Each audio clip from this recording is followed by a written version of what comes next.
Boom, bitches. Hello. Hello. Hello. How's everybody doing today? Hope everybody's having a good Wednesday. Hope we're about to hope we're about to make it better. Make better? Not about to ruin it. No, definitely not. No, this is gonna be great. It's gonna be great. It's fine. It's not at all a sad chapter. It's fine. No, it's a perfectly fine chapter. Perfectly fine chapter. Very fine chapter. Oh no, Steve's phone is dying. No! Oh, sorry, Steve's phone, IP, is dying. NP. His phone P. Anyway, today's game includes graphic depictions of violence, several troubling themes centered around abuse. Door 7 includes misogyny, homophobia, transphobia, abuse of an intersex transgender person, familial abuse, unwanted sexual advances, murder of an intersex transgender person, crucifixion, corpse burning, psychological manipulation, imprisonment, exile, mistreatment of an intersex person, and fratricide. Ooh. So like I said, I hope we're not going to ruin your Wednesday. Hopefully not. Hopefully not. That would be bad. That would be so mean of us to do. So mean. Me just ruining everybody's life because I love this game.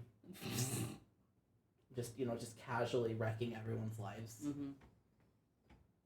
Let's inspect our memories, folks. Inspect. Have you inspected your memories? I should inspect my memories more often. Demon child. Demon child. Amy's abuse was not a one-time occurrence. As she had promised, she came to feed me every day. But her arrival brought nothing but anguish and torture. Every day she chipped away more of my spirit. Spirit, I can't believe you're being chipped away. I'm being chipped away. Oh no! Guys, help! Help! He's being chipped away by this bitch called Amy. You ever know any bitches called Amy? I've known quite a few bitches called Amy. Did they chip away at you? Be honest. Yeah. I know one person named Amy who chipped away at me a little bit, but I mean it's not her fault. It's fine. It's fine. It's fine. But I hadn't succumbed to her yet. My anger still overpowered any fear that I felt. About a week after Amy started caring for me. Have you been a good girl, Michelle? I brought you your supper. I'll set it right here for you. What's the matter, Michelle? Your food's right there. I think his problem is that you're a bitch, Amy. It's going to get cold. Go on. Eat. But no using your hands. Crawl over and use your mouth. Come on. Eat. Or would you rather I fed you? Ew. What was that? Do you have something to say? Oh. Help. I can't understand the words you're saying, Michelle. If you would eat, you would have enough strength to talk. Ew. Huh? I'm going to kill you, Amy. That was, I believe, the first time in my life I had felt a sincere, overpowering desire to end someone's life. I wanted to see her dead. With my hands and legs tied up, I lurched for her. And like the dog she wanted me to be, I chomped down on her wrist. Ah! The taste of someone else's blood was far more unpleasant than I had expected. I felt like I was going to vomit. But I was determined not to let go of her wrist for any reason. I would gnaw through to the bone and rip her entire hand off. She could beat me unconscious and I still wouldn't let go. She would have to kill me to get me off of her. I wanted her to feel the same pain I felt when she trampled on me. Let go! My body never did what I wanted it to, though. I could swear on my life I wouldn't release her arm. But I could never seem to make good on my determination. Amy's foot flew up to my emaciated gut. The point of her tip shoe dug into my flesh like a knife. And I collapsed on the floor in a fit of convulsions. And just as I was about to cough up a mouthful of stomach acid, she rammed her foot into my abdomen a second time. She didn't even give me enough time to get to my feet, let alone fight back before she kicked me again. Again, and again, and again, and again. Stop. My gut, my chest, my legs, and my face. What's wrong with you? Don't you get it? You're not the one in control here. You should be thanking me. What you did to me that day was incredibly hurtful. Yet here I am, bringing you your food. Can you not see just how kind-hearted I am? So why would you go and bite me? You know, the number of times I've fucking heard shit like that, like, the way that you did blah blah blah blah blah XYZ, you should be so grateful that I'm feeding you. Like, I would get that from my own fucking parents. And it's disgusting. You talk like that to somebody, you're disgusting. I don't care what they did to you, I don't care who you are. Like, listen, if they really did something so bad that you shouldn't be caring for them, then just don't care for them. Mm-hmm. Don't sit there and care for the person and then, like, verbally, or in this case, physically beat the fuck out of the person you're supposed to be taking care of. There is nothing worse than the abuse of a minor, a disabled person, or an elder in this way. Like, it's fucking disgusting. Mm-hmm. Fucking gross. What would possess you to do such a thing? Gasping for breath, my consciousness slipping away from me. I caught a glimpse of Amy's eyes as she swung her leg back for another kick. And when I did, a single word rose to my mind. Demon. Isn't that something? You can't even stand up to a girl. I'm not that strong. I'm weak and frail. This is the first time I've ever kicked someone. I have absolute control over you, Michelle. You understand that now, right? You learned your lesson, didn't you? Not an ounce of strength remained within me. My tongue and cheeks were tore up, my mouth tasted of blood. Thinking herself weak and having no experience in the ways of physical violence, she knew no restraint. The ignorant can be so much more brutal and viciously relentless than the seasoned. My vision had gone red and I could hardly feel my own face. There was a strange gurgling sound with every breath I took. Oh, jeez. What am I going to do about this hand? It hurts like crazy. Fucking good. Oh, I know. I'll tell everyone you finally lost it and tried to bite my hand off. They'll all feel so bad for me. I can just see the sad looks on Didier and George's faces. They will not. You know your brothers have completely given up on you. A deranged sister is nothing but trouble. You know what you are, Michelle? You're a demon child. Why was I the demon and not her? Why did no one come to my aid? Several times I considered ending my life, but every time I did, memories of better days to come came back to me. Of the time before my body had transformed, the days when we were all so sure of our own happiness, kept me chained to my life. Why couldn't things still be the way they had been then? In my heart, I hadn't changed at all. So how had things ended up like this?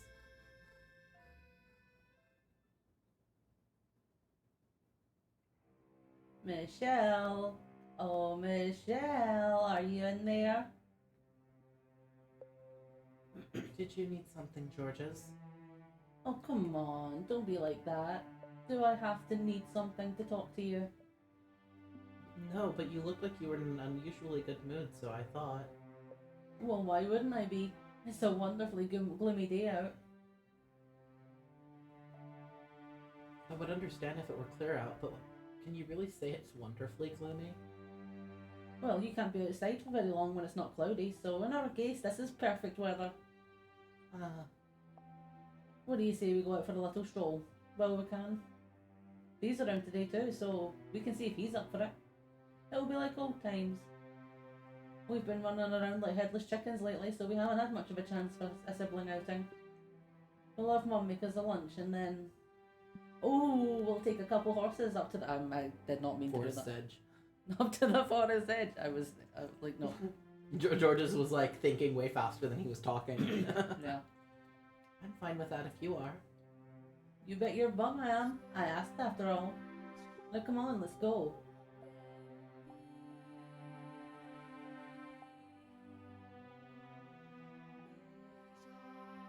An outing, you say? Yep. Hop on a couple horses and head for the forest. We haven't done this in a while, so I figured why not? I see. Well, if Michelle is coming, I see no reason to say no. Let's set off right away. Whoa, slow down there. Are you saying you wouldn't go if it was just me? It's Michelle or nothing.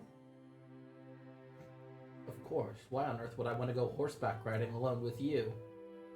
I would rather drown myself. Legas! Can't believe you actually said Legasp. The gasp. He said it. Legasp. Didier, could I perhaps make a small request? Go on, let's hear it. Do you mind if I hold the horse's reins? Oh, that's all. By all means. I'll be there behind you to make sure nothing happens, so have at it. But do be warned, my horse is a bit temperamental. And if you're not gentle, he'll start getting moody with you. I doubt that'll be a problem for you, though, Michelle. I'll be careful.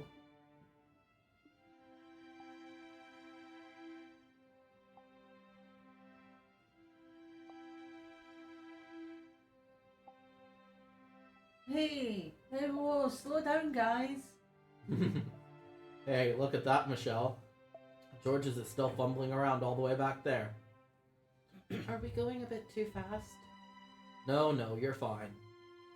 That you're able to get past that so quickly is proof of your talent. Ah, finally caught up. This isn't a race, you know. Why can't we enjoy the scenery, indulge in some nice pathos? A warrior and his horse have not need of pathos. Isn't that right, Michelle? It certainly is, Didier. Come on, you guys. Be nice. This was my idea. You've really taken after old D, haven't you, Michelle? I, for one, would rather see you admiring flowers or dancing with butterflies or gazing out at a beautiful sunset or enjoying poetry. More pathos, my dear sister, and less barbarism.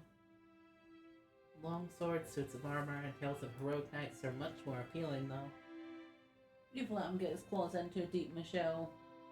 Oh dear, oh my, I'm going to have 2 meathead siblings before I know it. What did you just call me? No, you too. Why don't we stop here for a picnic? By the way, we're sorry about the trains, but the cars are not letting the train pass on the train tracks, and it's been stuck there for like 20 minutes by this point. Yep. It can't get past because the cars are doing bumper-to-bumper traffic and have decided, no, fuck you, train, so the train is just stuck. So it's been honking on and off for the past 20 to 30 minutes. Yep.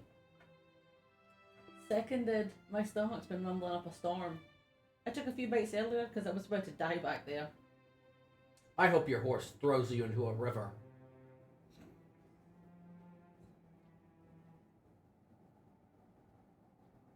Hey, so the other day I brought a cat home. A cat?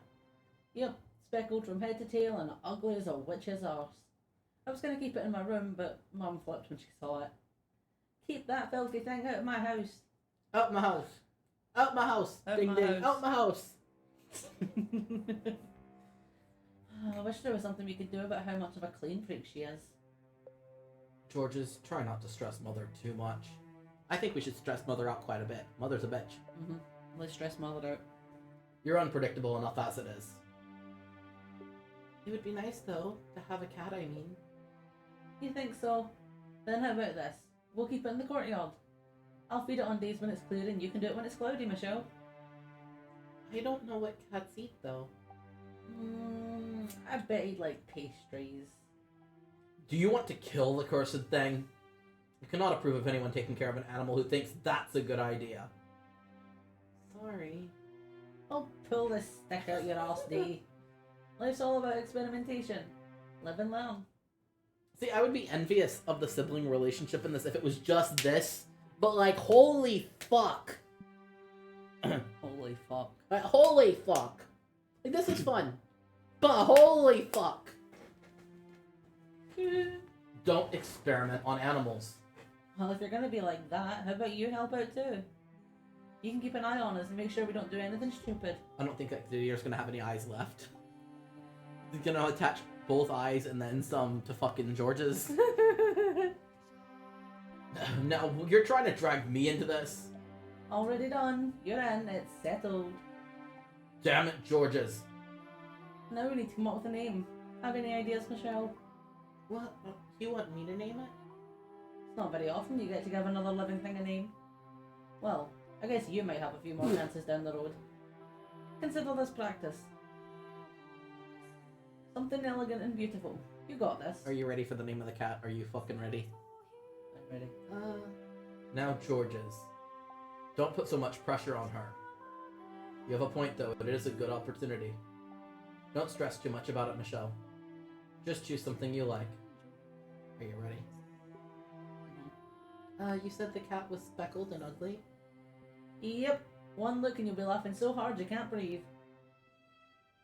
Alright then. Ugly Speckles.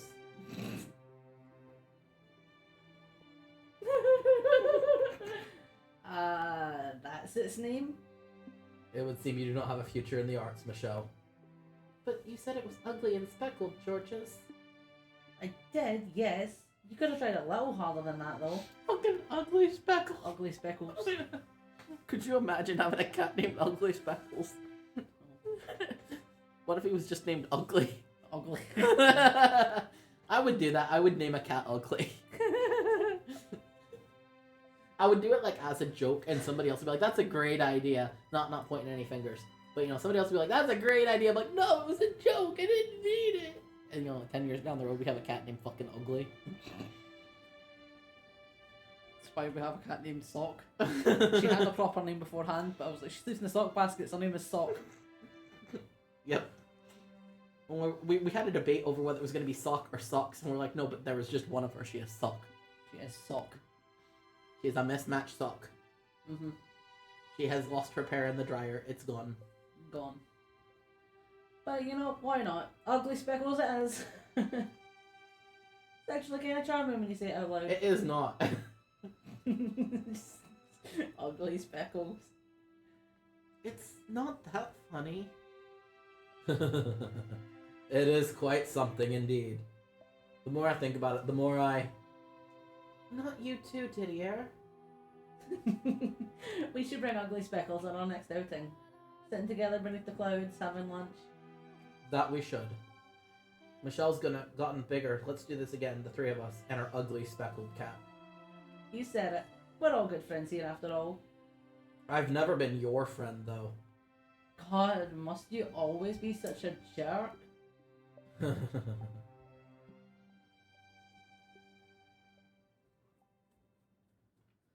You see scenes like that, and you're like, "Oh, they're so cute!" And then the rest of the fucking game happens. You're like, "You fucking hell! The fuck? The fuck?" Didier, Georges, was Amy telling the truth? Do you really think I'm nothing but trouble? Do you think I've lost my mind? That I'm a demon child? Didier, Georges, why do you not open this door for me and let me out? Were the things I said that day really so heinous? Do you resent me too, like Amy? Didier, Georges, how do you think of me now? Is this body really so unusual? If I hadn't undergone the transformation I did, would things still have been the way they were before? Would we be able to go out to the forest again and make silly, meaningless conversation, everyone laughing like we had then? If this body hadn't changed the way it did, would I not be trapped in this darkness? Even if that were the case, I didn't want to be a girl. If God descended from heaven and offered to change me back, I would have turned him down. Because inside, I wasn't a girl. And my nightmare at Amy's hands didn't end there either. As much as I loathed to admit it, I was terrified of her. Every day I dreaded the sound of the door opening. However, if I were to block the door off with furniture, I would lose my only remaining lifeline. I had no choice in the matter.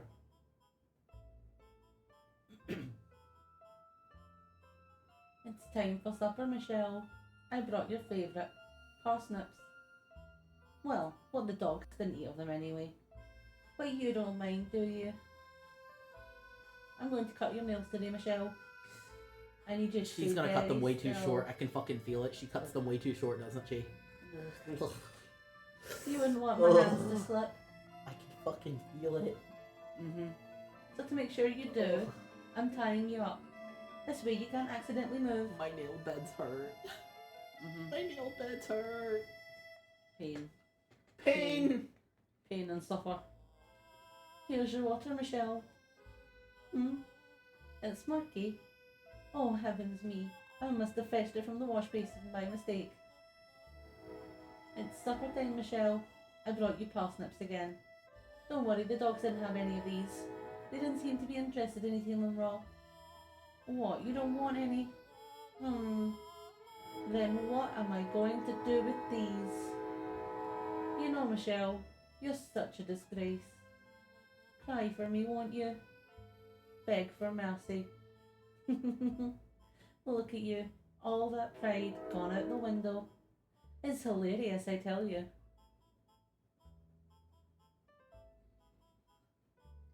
She did everything imaginable to torture me, both physically and emotionally. To be honest, it was rather impressive, in a sick way, how she was able to come up with so many different ways to torment me. And she knew precisely what caused me the most pain. My body, and the discrepancy between what I was and what I felt I was. She delighted in telling me I wasn't male, and sometimes in showing me.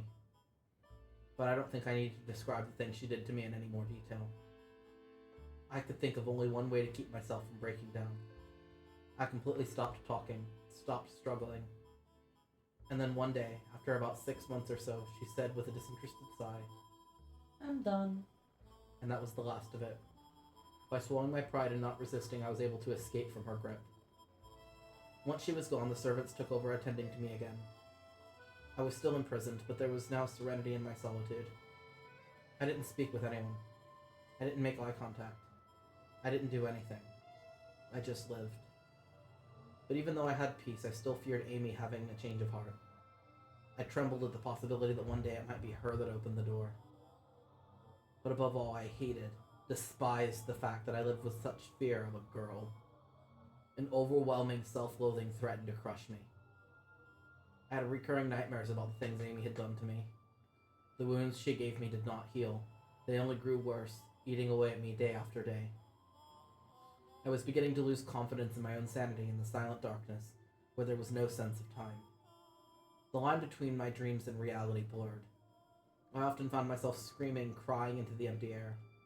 I clawed at my skin, pulled out my hair, paced back and forth across the room, pounded at the door, yelled for help. Screamed some more. It was the very image of pitiful. Absolute wretchedness. And every time I did, I am sure there was someone on the other side of the door whispering about how poor Michelle had lost her mind. Eventually, I gave up entirely.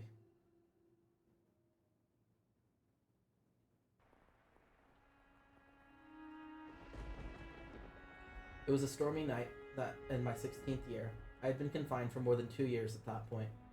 Heavy rain pounded against the windows like 1,000 little spears.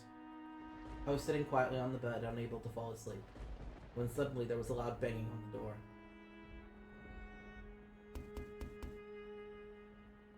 Michael! Michael, are you awake? If you aren't, then hurry up and get awake. We've got big trouble. Lower your damn voice! What? When I first heard my brother's voices after so long, I thought I was hallucinating. In 2 years, they'd never once come for me, no matter how hard I'd pounded on the door, no matter how many times I'd called for them. And after all that time, I didn't expect that to ever change. I had given up, assumed they'd long since cast me aside. Unable to bring myself to say anything, I simply stared at the door. When there was another BAM! BAM! The sound was half consumed by a crack of thunder, giving it an indescribably eerie quality. Please say something, Michael. Seriously, there's no time. You can hear us in there, can't you? You're behind the door, aren't you? Come on, just one word, Michael. Is it really you? Didier, George's. For a moment, they seemed to be at a loss of words. Probably because they almost didn't recognize my voice. But it was only a heartbeat, and then Didier spoke. There's a carriage waiting outside. I'm gonna unlock the door so you can leave in it. Why? Because. Because Dad's talking crazy. He's saying the Bollinger family has no need for a demon child, that you're a mark of shame on our name. So he's gonna have you executed. George's! Father wants me dead. It felt like the floor had fallen out from under me. Executed. Demon child. Mark of shame. So he was saying I didn't even deserve to live anymore? It's planned for tomorrow morning. We only just found out ourselves, which is why... You prepared a way for me to escape. But why? Why do you even need to ask? Because we're a family. Something terrible's gotten into Father. I clenched my teeth, biting back a bitter, angry sigh. But I couldn't keep all those emotions bottled up for long. A maelstrom of feelings I had thought I'd lost in my 2 years of imprisonment swirled up inside me, spilling from my lips. Why? Why are you doing this now? If you really felt that way, then why didn't you come sooner? 2 years I spent locked in this room. Do you have any idea how I felt in that time? Any idea how hard I had to fight to endure? How many times I cried for your help? How hard I pounded on the door, begging to be set free? But never, never once did you come. Not even once. Michael, I scare you, don't I? You think I've gone insane, that I've lost my mind? That I sold my soul to the damn devil, don't you? No, Michael, we don't. Then why? Why didn't you come and set me free? Michael, we don't think you've lost your mind at all. So you don't want to see me then? You didn't want to face what I'd become. Tell me I'm wrong, Didier, Georges. You left me here, abandoned me for 2 whole years. Locked me away so you didn't have to see me. I'm sorry. I'm just, really busy with my art. Oh, so busy that you couldn't take time out of your fucking life for like 2 fucking seconds to see your brother in 2 goddamn years. Bullshit. Mm-hmm. I've been getting a ton of commissions down at the court. And Didier's a knight now, So he's up to his neck in expeditions. I'm really sorry. As am I. I cannot say that you are wrong. After what happened, I wasn't sure how I was supposed to act around you. I'm still not sure, even now. I knew I had to find the time to collect myself, but I kept putting it off, vainly hoping that time would take care of it all. And for that I owe you an apology. But you need to understand, I do not agree with Father's decision. I do not want to lose you. I don't think that you're a demon child. And Georges feels the same. Neither one of us want to see you dead. What he said, Michael. There's not much time. We need to get you out of here. I bit down hard on my lower lip.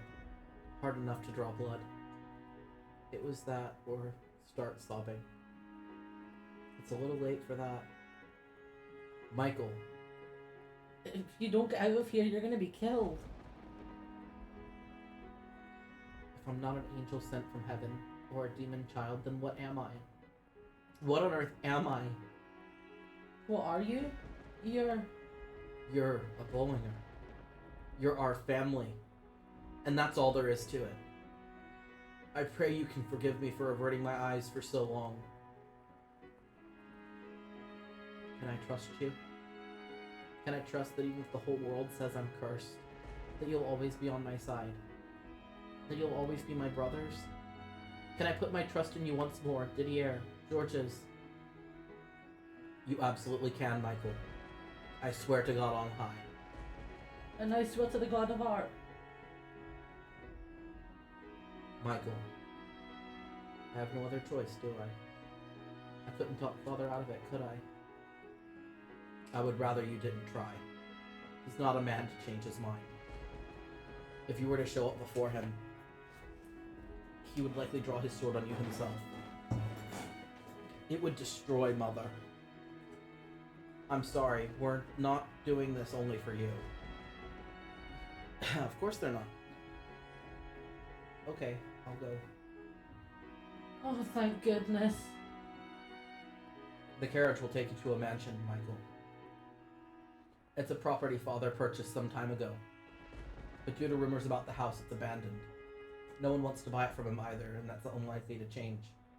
It's the ideal place to keep you out of sight. What kind of rumors? Well, No point in keeping it a secret. He has a right to know. They say a witch lives there. a witch? I think it's all just made up, personally. I went to check the place out and there was no one there. It was a little dreary, to be sure. I'd hoped to have a better place arranged for you, but there wasn't enough time. This is only temporary, Michael.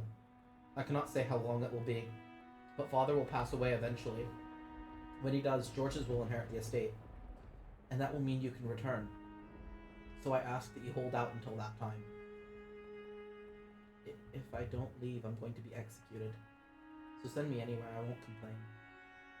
I'm glad to hear you say that. I will talk to Father and ensure he does not suspect anything.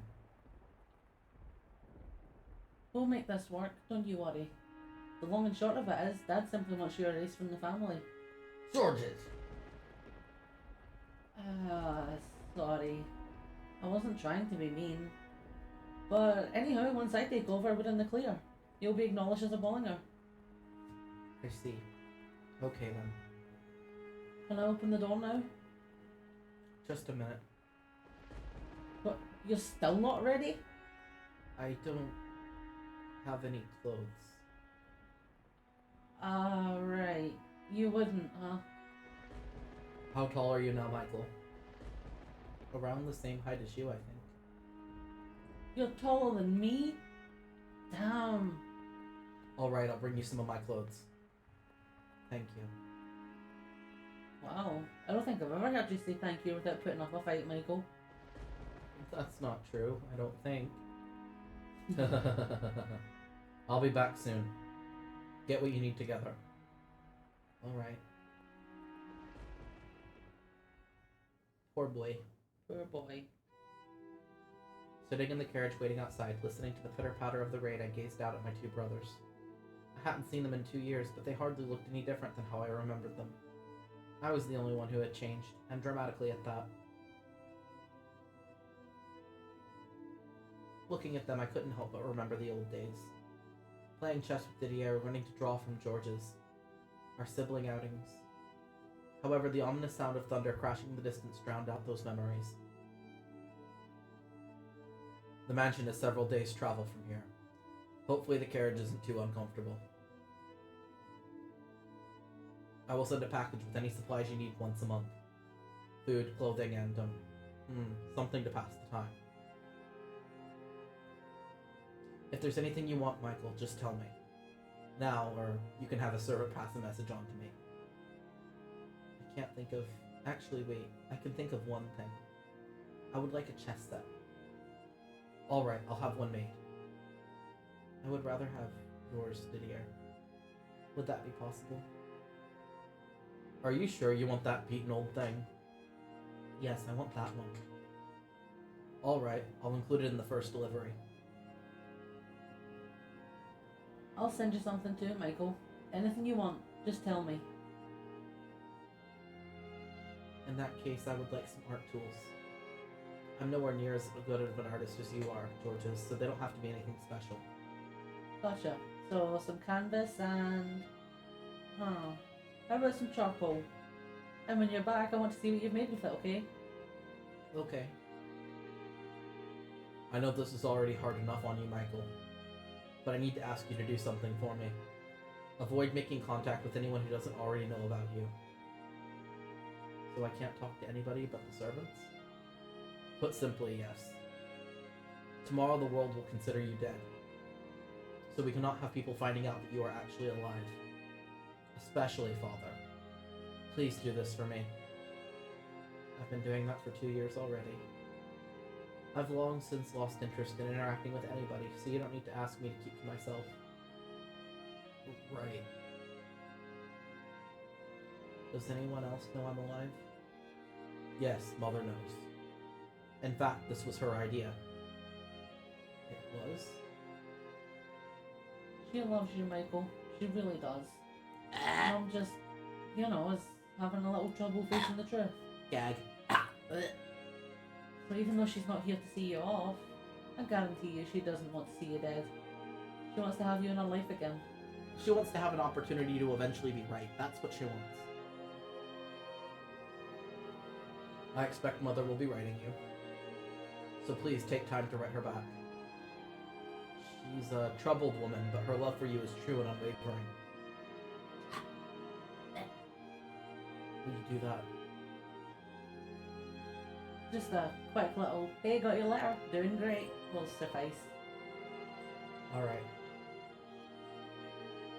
Just so you know, it kills me indeed that we can't stand up to Dad. But as long as he lives, there's what does God in this house. I understand that, yes. Well, you never know. He could be gone quicker than you expect. A week from now and bam, he's as dead as Dee's social life. Is there not an ounce of respect in your body? Oh, give me a break. I'm upset. He's gone way too far. And once he's dragged us all off to the great beyond anything goes, surprise, Michael was alive. Yeah, I suppose. Until then, we'll take care of things here. Tomorrow's going to be the performance of our lives. Crying like a couple of big babies and laughing our tails off inside. You'll forgive me if I have trouble trusting that loose tongue of yours. I'm not stupid. I know this is important. Not even Amy will suspect a thing. Amy. Yeah, not even she can know. It's gonna crush her, I'm sure, but the less people who know, the better. When Georgia said her name, my whole body went shamefully cold. It had been 1.5 years since the hell she'd put me through, but every last detail of it remained carved into my mind and body. There was no way she would be even slightly sad about my death. She might act it, but she would almost certainly be elated by the news. It seemed Georgia had yet to see what lay beneath that woman's mask. I know you two were close. Huh? Are you worried about how this might affect her? What? She cared for you for about 6 months, didn't she? When you wouldn't let the servants in? What? From what I hear, you got real close to dying in there. You wouldn't even eat unless she was there. Who the hell told you that? What? Is that not what happened? Did something happen between you two, Michael? Amy didn't do a damn... Never mind. I can't tell them. I can't put what I went through into words. It will only worsen my shame. Especially not in front of my brothers. Georges, how are things between you and Amy? You still letting what happened 2 years ago get to you? Well, I mean, at the time, things were a total disaster. I'm all excited about getting myself a pretty little wife only to find out she's rocking the boat with someone else. I cried for weeks. Yeah, I'm sorry. Deep down though, she ain't actually a bad girl. She's Right. young and kids make mistakes. Uh-huh. Sure. Mm-hmm. After it all came out, she turned over a new leaf. She started doting on me something serious, and, well, it's hard not to let one little mistake like that go when she's trying so hard to make it up with me. The age excuse doesn't work for Dee, though. For about a year, things were really rough between us. I didn't even want to look at him. But at the end of the day, we're family. We can get past anything. Besides, because you let the cat out of the bag, that gave me something to hold over Dee. All things considered, I'm not complaining. So, you would say you're happy then, Georges? Sure would, yep. Believe it or not, I'm kinda head over heels for her. Hard not to like a girl like Amy. Oh, I see. Do you really feel that bad about 2 years ago? So she's still keeping the good girl facade around Georges and Didier. No one else knows that she's actually a sadistic, cackling demon. There's nothing less trustworthy in the world than a woman who's always smiling. But if Georges thinks he's happy, I can't take that away from him. Michael? Oh, yeah, right, I do. I do feel guilty about the way I lost control of my emotions and took it out on you guys. It happens to everyone. In fact, you could stand to do a little bit more shouting and fussing. Then you could... Because I have underdeveloped social skills. You heard that? He's got one hell of a nasty streak, huh, D? I'm glad to hear that you're still on good terms. It wasn't my intention to pit the two of you against each other. We know, the blame falls on my shoulders. Oh my god! Honk! I wish the cars would let that train fucking pass. Oh my god. Honk! Honk!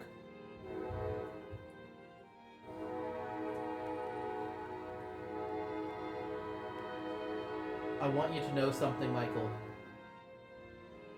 Though your transformation was too much for Mother and Father to accept, with enough time, everything will go back to the way it was before, just like it did for myself and George's. None of this is your fault. It was all unfortunate timing. God's a little bit of a jerk too. Try not to forget I am a knight, George's. In time? Let the train pass, please. Stop saying thou shalt not pass. The train shall Thou pass. shalt not pass.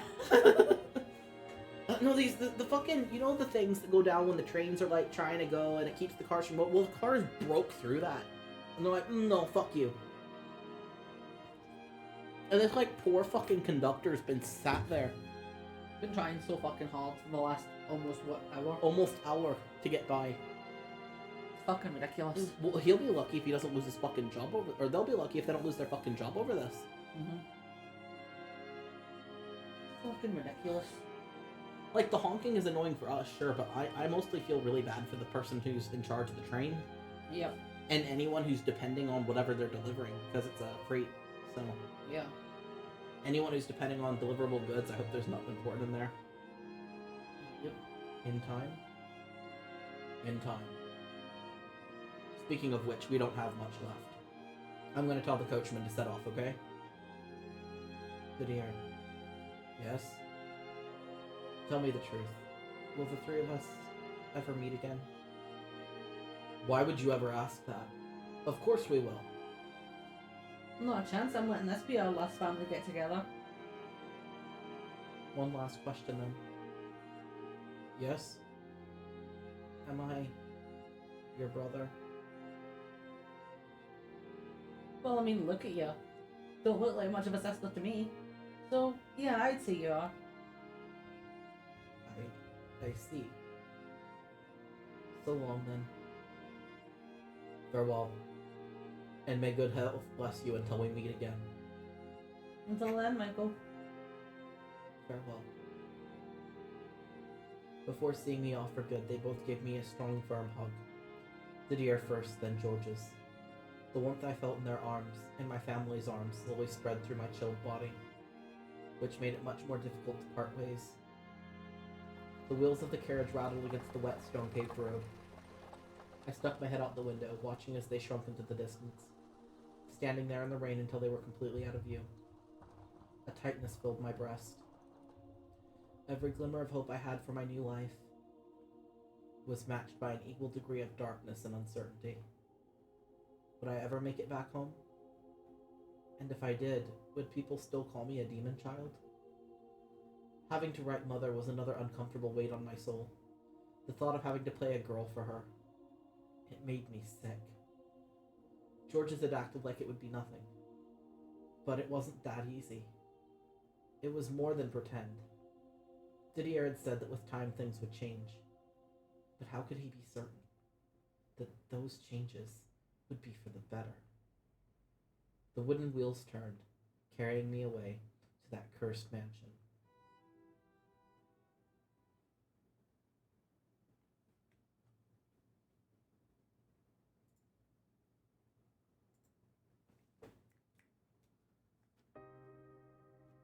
we're gonna take a quick break here. I feel like the story gives a good spot for everyone to take a piss break. So it's piss break time. Piss time. All right, enjoy your piss time. We'll be right back. Why are you slurping people's piss? Sippy sippy. Sippy sippy. All right, we'll be right back.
Okay, so before we get back to the game, Spirit has something very important to tell everyone. I was scrolling through TikTok during the break, and I came across a TikTok that was talking about the lyrics for a song called Girlfriend, or Tell Your Girlfriend or something, and it was this person talking about how whenever they hear the last line, they get this overwhelming sense of dread and panic, and it's because they were mishearing the line. They were hearing it right. It's exactly what the line says. They were hearing the line that is supposed to say something along the lines of "Think of you every time I screw him," but they were hearing it as "They saw my scrutiny." And we spent like 5 minutes giggling over the word scrutiny. So that's what took us so long to come back. We had to calm ourselves down. Because scrutiny is... There was that, and then I looked into the fridge and basically had a fucking greet. Because I've been really bad with my blood sugar lately. For those of you who don't regularly watch us or don't follow us very strongly, like, I'm a diabetic. And I'm really supposed to watch my carbs. But I get fucking hungry and want to snack, and I just go randomly snack at things, and I was starting to feel really sick, and I found out it was my blood sugar spiking that was making me feel really sick, so I'm trying to keep an eye on it. So now I go to the fridge, and I just look in the fridge, and I go, because between the fridge and the cupboard, literally the only snack things we have are all fucking carbs. And I'm like, but my blood sugar. What's your blood sugar? Don't get diabetes. No Not diabetes. Fun. It's not fun. No. Anyway, with the scrutiny out of our way, Scrutiny. the next thing I know, I'm sinking into a vast void. Darkness cuffs my hands and legs, restricting my movement. Images of the past I'd kept buried for way too long stream past me. This isn't how I wanted it to happen. Not coming from my own mouth, being laid bare for all to see without my consent. This isn't what how I wanted her to find out about my secret, about my shameful history. I warned you, my dear. I told you you didn't want to reclaim your old self. If you had simply let it be, you wouldn't be here now, forced to relive all of it. Now do you understand? The tale I spun behind the fourth door was as much for you as it was for her. There's a choice coming up, and I don't remember what it's going to be, so I'm saving here just in case. Okay. There you were a young man with a sad fate, but you met a wonderful woman, fell in love with her, and then died in the arms of tragedy. The sequence of events is not far from the truth, but I was able to turn it into something enchanting and beautiful. I got rid of all the nasty little details. Your ugliness, your body troubles, all of that. Doesn't it seem a bit unfair, Michael? You tore down the walls around Giselle's heart, around her past, but you wanted to keep your own nice and safe and hidden away. She has every right to be upset. You were afraid she wouldn't accept you, were you not? And that's precisely what happened. But can you honestly blame her? The truth you've kept hidden away is not something most would be unable to accept. The prince who came riding in to save her Silence! wasn't actually a man. Please, enough. I have seen enough. Let it stay buried, please. Just stop this. I don't want to see it. I don't want anything to do with it. What a sad little creature you are, my dear. Not a woman in this world would have any interest in you now. You've surrounded yourself with layer upon layer of walls, covered yourself with this patchwork, barely held together quilt of masks, and it's the only thing keeping you together. You're the frailest one of all, the weakest. And it's about time you accepted that and stopped trying to fight it. I am not weak. Oh, is that so? Let's proceed with the tale then, shall we? Face the one you hate the most in this world. Yourself. Your weakness, your ugliness. Face it and despair. Despair! Maybe the choice isn't coming up here. I know that there's a choice in this chapter somewhere. Somewhere.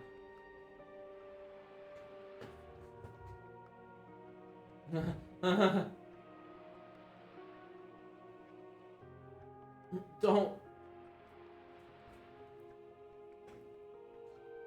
Again. Once again, my own desires, my own wishes are completely irrelevant.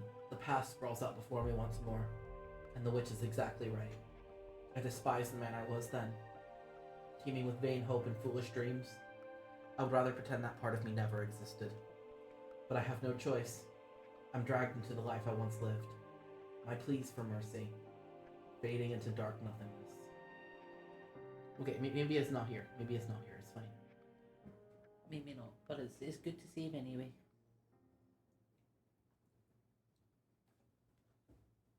Yeah, you want to save just in case someone's scrutiny pops up.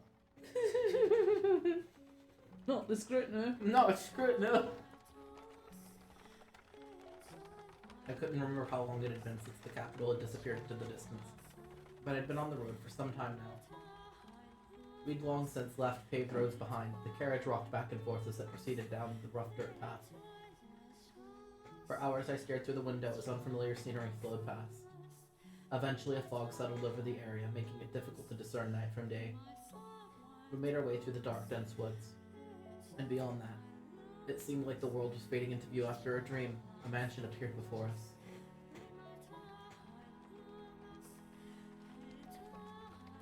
All the windows were either shuttered or boarded, encasing the house in darkness. In a way, it felt like all I had done was move from one prison to a much larger one. Briefly, I thought they'd been possibly sealed to keep anyone from seeing me inside, but my coming here was a very recent development. More likely, the house had been in this condition when it was initially purchased. Quite the piece of property my father had found himself with. I wonder if he'd been swindled by its previous owner. It was a gloomy, uninviting place, but it didn't appear to be in disrepair. The coachman left my luggage outside the door, gave me an empty farewell, and then went on his way. I was entirely alone. I spent some time just staring out at the forest, but naturally there was nothing of interest to be found now. So I quietly turned around and opened the door to the mansion.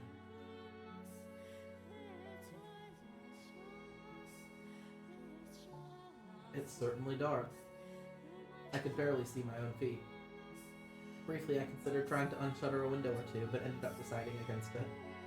The less inviting the place looked, the easier it would be for me to avoid contact with the outside world, as Didier had recommended. Standing there in the darkness for several minutes, my eyes gradually grew accustomed to the lack of light. While it was hardly ideal, it was sufficient to take a look around the house. The inside didn't seem to have received the same level of care as the outside. Everything was dusty and the air was many years stale. But I wasn't in a cleaning mood, so I dug through my luggage for a bundle of candles, lighting one with a flint. Stained glass window.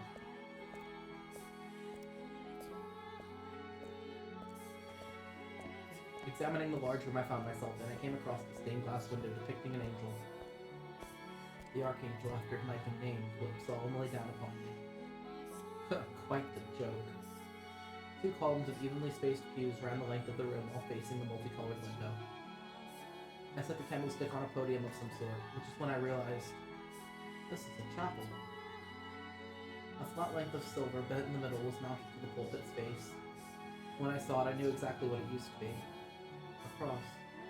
The pews weren't facing the stained glass cross. Why, though? It felt as though the mansion had been built up around the chapel rather than the opposite. I was perplexed as to why anyone would do that. But of course, there was no one around to sate my curiosity. Taking the candlestick back in hand, I made my way beyond the pulpit. You know, I'm really thankful for, fucking Google. I know I rant about maps quite a bit, but I'm thankful for fucking Google, because in that kind of situation, with no one to ask about why things were the way they were, I don't know what I would do. Yeah, it'd drive me fucking nuts. Like, but why? But why? But why? There sat a metal door. I pressed one hand against the cool surface and my heart leapt. Abnormally close. The door itself seemed perfectly normal, and inexplicable anxiety spread through me. It was a very unusual sensation. My instincts told me I should stay far, far away, and my heart told me it was my duty to see what lay beyond. What am I gonna find back there? After a few moments' hesitation, I decided in opposition to my instincts.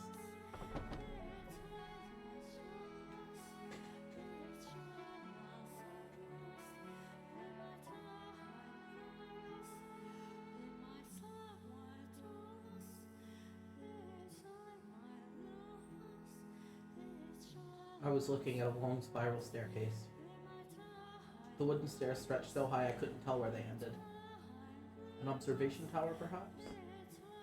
As if being pushed forward by some inhuman force, I mounted the staircase. By the third or fourth loop, soft light began peeking into the tower through regularly spaced rectangular openings in the stone walls. Through one such window I gazed outside, and far off into the distance, beyond the seemingly endless ocean of trees, I saw a small village. Nowhere I'm ever going to go. So many stairs. It had been quite some time since I had exerted myself this much. I hardly had any opportunity locked away in my chambers. With every step I took, I could hear my joints creaking and my muscles screaming. I was long since out of breath, only staying upright with the help of the wall. This is pitiful, damn it. But turning back never occurred to me. I had to keep climbing. I had to make it to the top. And it was that feeling of necessity that pushed my exhausted body upward.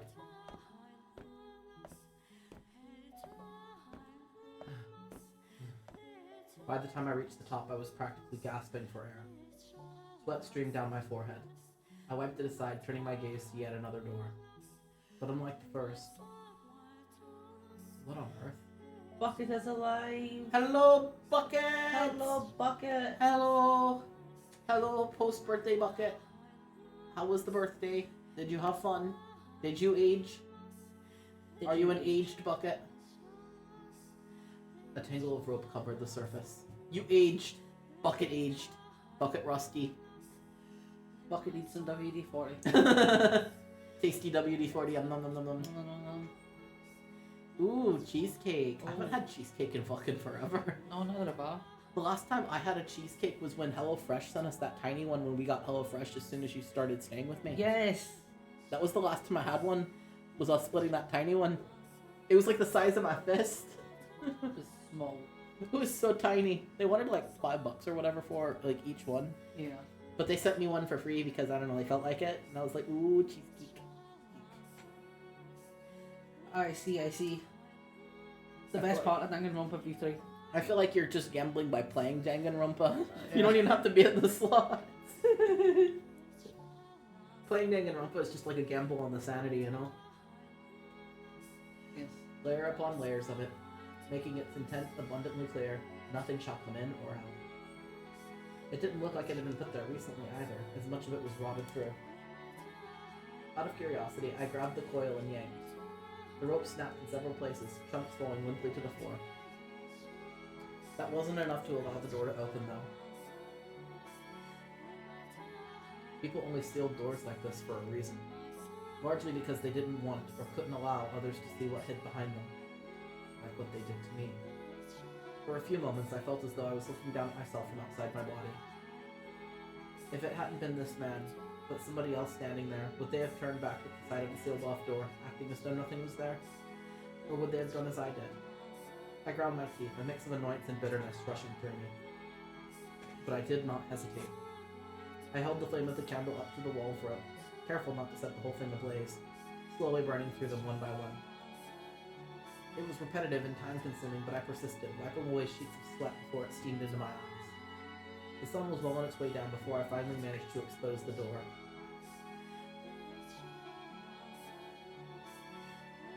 I took a deep breath, looked up at it, and gulped.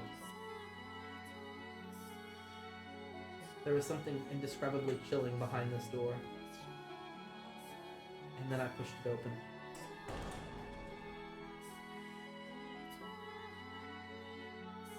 A barely noticeable breeze pushed past me. Big old door. Yes. Big old door. Big old door. Big old door. A single ray of sunlight shone into the room, coming from a single window sitting high atop the wall. It cast a milky white patch of light onto the hard floor, revealing the fact that I was not alone. The rumors say a witch lives in this mansion. There I saw, in this cursed house, a skeleton with only one arm. A cursed mansion for a cursed man. It was like I was destined to end up here. I had no way of finding out. I had no way of finding out who the skeleton belonged to. So I left it there, at the top of the tower, and retreated into thought.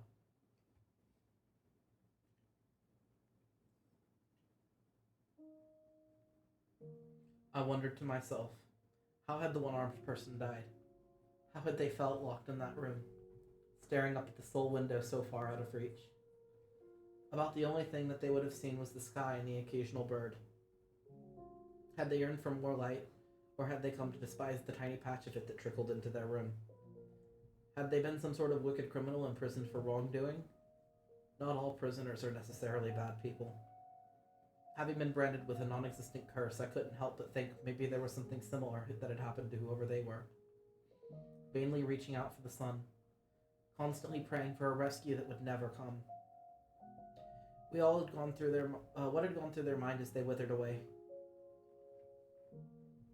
Would anyone come for me? Would my brothers keep their word? Or would I, years from now, end up in another pile of dry bones somewhere in this house? Unwanted and alone. Robbed of all hope, with no one but the darkness to talk to as it sunk its teeth deeper and deeper into me. Nut is back. Hey, welcome back! That corpse could be me in the future. Didier, Georges, did you really send me here to keep me hidden? Or is this to be my grave? Can I put my faith in you? Can I trust when you say, can I trust you when you say I'll be able to return? Oh, the phone die, I see. Phone die. Right. That everyone will happily accept me. That we'll all be together again. That we play chess, that we'll draw pictures, and that nobody will be left out. All I really wanted was for people to accept me for who I was. To accept that I was a man. No, that I had grown to resemble a man. That I had the heart of a man. I didn't need anything else. Well, that's fair. When my phone dies, it's usually a sign I have to go to bed too. I charge my phone overnight, and then like the next day if it dies, well, that's it. That's me. Bedtime. Goodbye. Phone dies at 2 p.m. bedtime. Yep, exactly. Though my phone didn't die today at 2 p.m., I hadn't taken a lunch break and decided my lunch break was going to be me taking a nap. Mm-hmm. It was fine. I did lots of work. Lots and lots of work. Lots of work. Earned the break. Yes.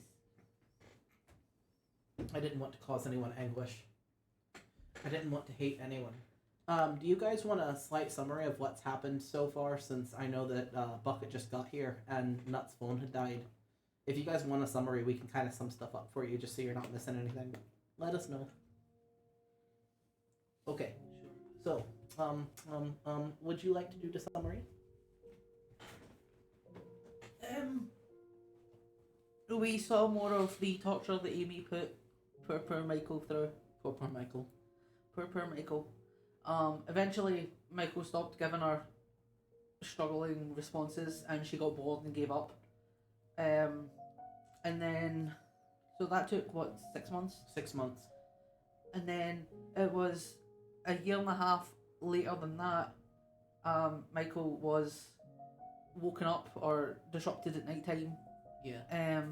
By his brothers, who were like, "You have to leave. We have to get you out of here. Daddy wants to kill you. We have got you a carriage to go away because Father wants you dead. You are going to be executed tomorrow morning if you do not leave now." So then Michael went into the carriage. It took a few days for him to get to the house, and we are back in the house. We are in the house. The rest of the game has been circled round. We are in the house. In the house. KrypticSpirits is in the house. In the house. Yes. He is explorer. He explored. He found Morgana's bones. Yes. He did not crunch the bones. He did not eat the teeth. Nothing went crunch, crunch. Nothing went crunch, crunch. No. Oh, and his brothers are the ones who sent him the package. Specifically, Didier sends him a package once a month. Yes. And that's where the books and all the food and everything come from. It's Didier who does it because, Didier does not want him to starve. No. Become a pincushion, maybe. Starve? No. Oof. I didn't want to cause anyone anguish. I didn't want to hate anyone. I simply wished to be who I was. No, who I wanted to be. And I didn't want to be treated like I was strange or different. If that's asking too much, then at the very least I wanted to have one person in my life who could truly understand me. Didier, Georges. I pray that you can be that for me. Well, you guys want to see my booba? Well, then follow and do subscribes. Either way, booba. Booba. Booba. It'll be bouncy booba. With jiggle physics and everything. I don't think you were moving it off. he was trying to jiggle his little booba. You just look like you're having a rave by yourself. Rave time. I'm raving to the piano music. I mean, you know what? Fair. I've seen people drive down our street doing that. They'll have the fucking lullaby channel on and they're like, yeah! Yeah! Silent disco. Lurking quietly in the mansion's all-encompassing darkness. I waited and hoped that the day might arrive when I could come out of hiding. However, 1, 2, 3 years later, I'd still not been set free. Oh, he gets to go home when his dad dies. He was told he gets to go home when his dad dies. We forgot to say that part, Yes. but yes. Only my mother wrote me. And in all her letters, she said the same thing. When your crust is broken, come back home, sweetheart. When your crust is broken, I want you back in my life. When your crust is broken, everything will be back to normal. I wait expectantly for the day you are free of that terrible curse. The curse would never be broken, though. What I was now is what I was always meant to be. All that time I had spent as a girl, none of that was real. Didier had said that he didn't think I was cursed. My brothers didn't think I was some hellish demon child. So no, the curse would never be broken. Because there was no curse to break. I wasn't cursed at all. There was no damn curse. But the flow of time had eroded at me, slowly killing off any confidence I'd once had. Sucking me dry of all trust, for others and myself. With enough time, I started questioning my own beliefs about what I was. Started thinking that perhaps I was cursed. Much like they had at the Bollinger estate, a servant who came by every month did his best to avoid making eye contact. But beyond just bringing me food, he was also checking in on me, and making sure I didn't attempt to run away. And every month he probably went back and told Mother the same thing, that my curse had still not been broken. Poor Michael. Poor Michael. Poor Michael. Do you have the answers I seek, O Father in heaven? If you do, I ask of you to guide me, to please tell me what I am, if I truly am cursed, and perhaps you couldn't tell me how much of my soul weighs too. Probably not very much.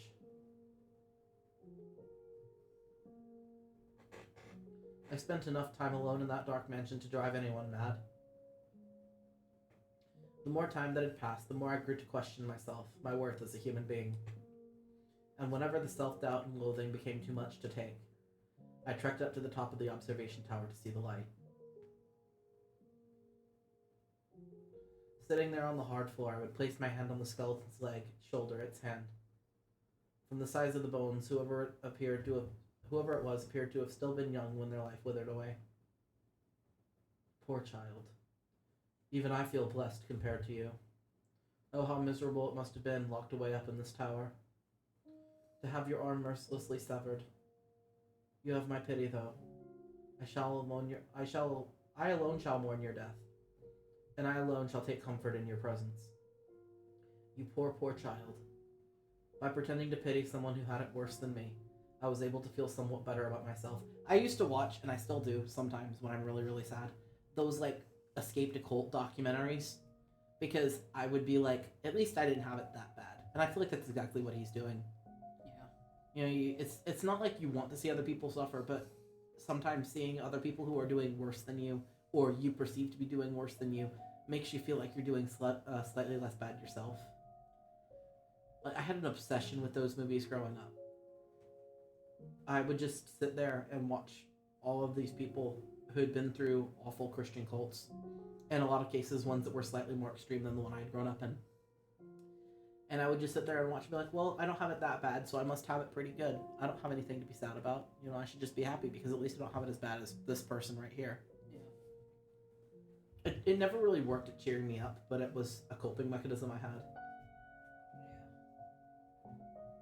Because if I was in a position to pity someone else, Then conversely, I wasn't in a position to be pitied. Vainly, foolishly trying to convince myself of a lie, I spent hours, days alone in that tower, holding the dry bones in my arms. Now there was a sight to lend credence to my alleged madness.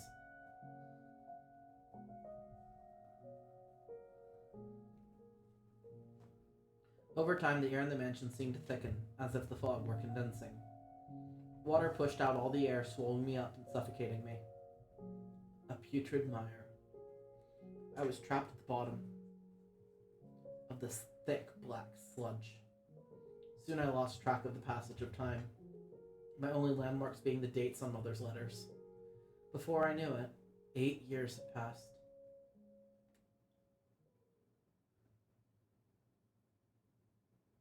What the hell is this? I hadn't heard my own voice in so long I'd almost forgotten what it sounded like. There was a delivery that day, but it wasn't the usual package. A servant was instead carrying a large rectangular object draped in cloth. Shoving that into my hands, he said, "The regular supplies will be here in a couple of days." And then ran off. Presumably, he was afraid to spend any more time alone with me than necessary. But I didn't bother to say anything about it. I knew that it was a waste of breath, and it was not inclined to hold it against him if he didn't want to look me in the eye. All I could reasonably do was sit back and bear it. As long as I kept my mouth shut, the man could do his job in peace. So, you asked me a question on our break. Yes. I think part of the answer to your question lays in the next scene that's going to happen, Okay. if you want to pay very close attention to it. Okay. I think it gives kind of an inclination of why things work out the way they do. Okay. By the candlelight, I began unwrapping the package the servant had delivered. From within, a sheet of parchment fell to the floor. Inside the package was a painting. Just looking at it, I couldn't tell what it was, aside from the fact that it was a portrait of a woman. I knew those brushstrokes, though. They were very distinctly George's. The woman depicted had white hair. White hair. There was a flash, a fresh jolt of pain that had nearly faded away. A half-dozen needles piercing my chest. So much blood had spilled from those how do you say that word, gouges? Gouges. Those gouges I had long since lost any sensation of pain, but now it was back. No, Georges, you didn't. My whole body froze. The blood in my veins came to a halt. I couldn't breathe. I was drowning in a pool of imaginary water. I crouched down to pick up the sheet of parchment. It was a letter in Mother's handwriting. The first line read, as it did in all of her correspondence. My beloved daughter Michelle, every day I pray that your curse may be broken, but lately I have come to think that perhaps the reason you remain cursed is because you have forgotten what you are supposed to be. So long you have spent in that cursed form. It is a little surprise you would lose sight of yourself. How can you return to your true self if you do not even remember what that is? So I asked Georges to paint you a picture, hoping it might help you break free of your curse. You are a beautiful young woman, my dear Michelle. I presume you have already seen the painting. It's lovely, wouldn't you agree? That flowing white hair and skin like glass, those deep enchanting red eyes, those slender fingers and modest feminine frame, those soft lips. It is not you when you were younger, though. Instead, I had to imagine what you would look like now. That is what you will look like when your cross is broken. Isn't that wonderful? Imagine it. Envision yourself, your true self. Remember who you are. Recall your true self. I wait eagerly until the day you come back to me, looking as beautiful as you do in this painting. My dear, sweet Michelle. This is you. This is the real you. You're beautiful, my little girl. And I love you dearly. That awful fuss all those years ago, we can pretend none of that ever happened. Forget all about the dreadful thing that curse made you. Become the girl you used to be. The girl you were meant to be, so we can once more be a happy family. I am waiting. Forever waiting for you. Does that help clear things up for you just a little bit? No. No. So, I'll talk about George's here, but not Didier. As you guys know, I have a sibling, Keith. We have been close on and off ever since I was little. I say on and off because our parents often pitted us against each other. We weren't supposed to like each other very much, and we were supposed to constantly fight for affection. I came out to my ex-family for the first time when I was probably about 12, 13 years old, maybe 14. And it was when I didn't know exactly what I was yet, just I didn't have a word for it. I just knew that I wasn't a woman and I didn't identify that way.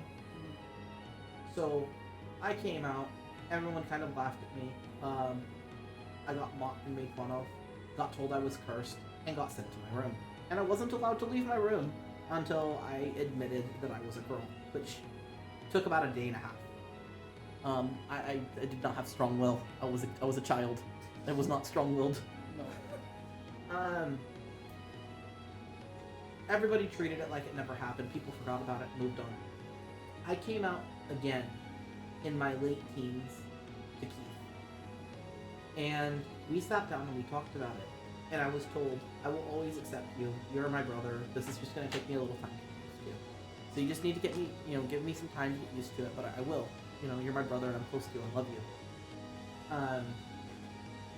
you. Well, things were off and on as they were until my early 20s. In my early 20s is when I decided, I was 20, 21, I came out to Claire and Lawrence again.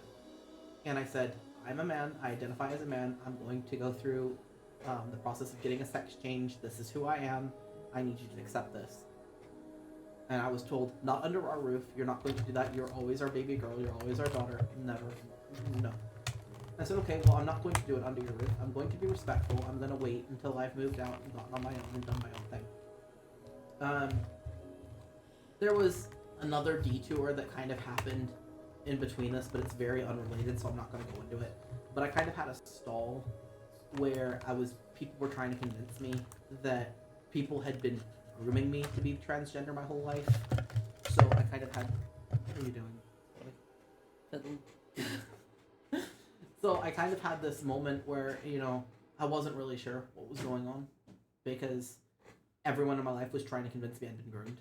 And, I mean, I had been groomed, but not to be trans. I'd been groomed by fucking, pedos and shit. It's a whole different thing.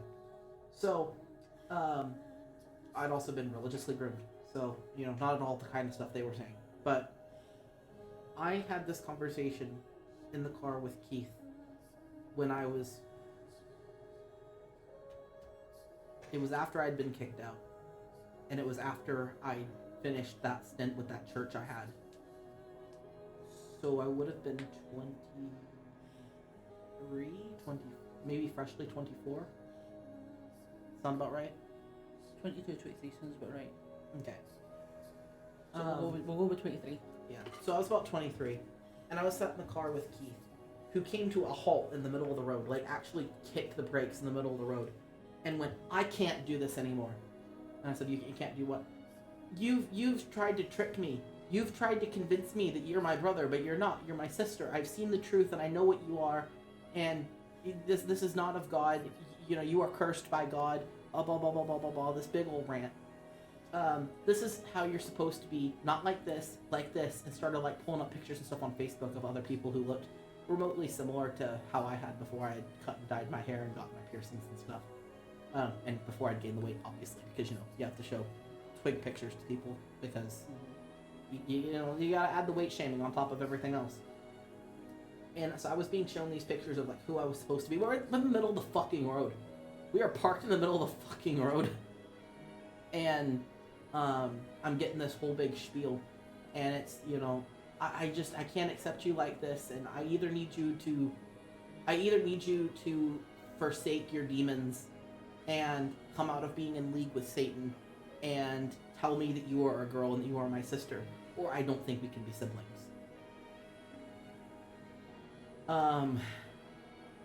So I am sitting there, and I noticed that the phone screen's not gone off despite the fact that there's not maps or anything up. So I think this conversation was being recorded so it could be shown as proof that it had been said to me. Uh-huh. I don't have any proof that that was the case. But the exact verbiage that came out of her mouth, the exact image that I was, like, some of the exact pictures I was being shown were ones that Claire and Lawrence had shown me, things that they had said. And so it was very clear that because I was no longer in the house, and so I wasn't there as regularly, and they had more time with Keith, they were able to convince Keith of a lot of things. And I think that's what happens here, is Michael hasn't seen George's in 8 years.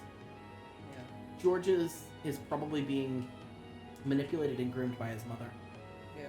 To see Michael as being a woman. So when George's said that he saw Michael as a man before, I believe that that was true at the time.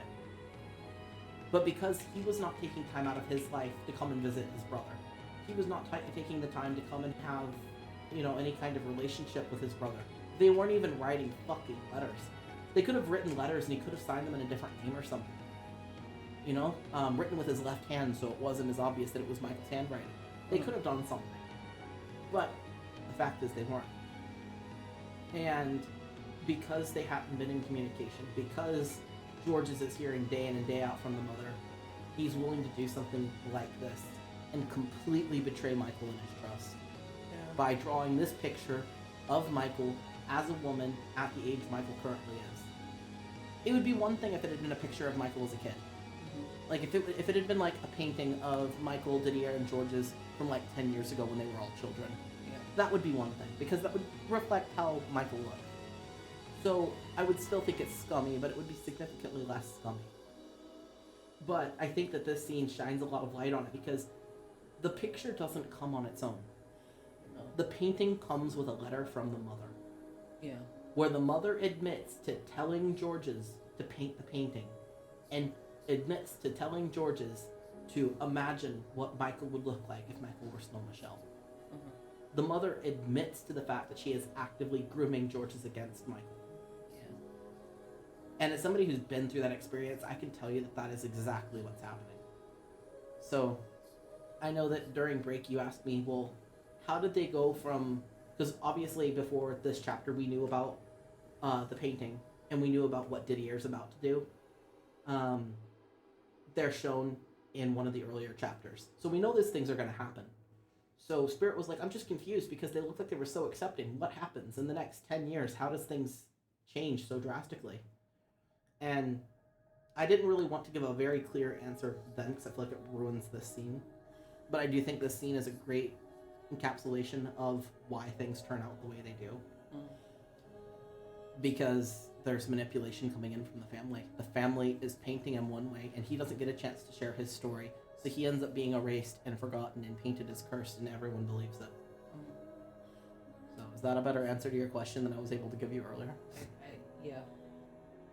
It's also why I cringe so hard at this scene, because with a lot of the scenes in his chapters, frankly, because it directly parallels my life in a lot of ways.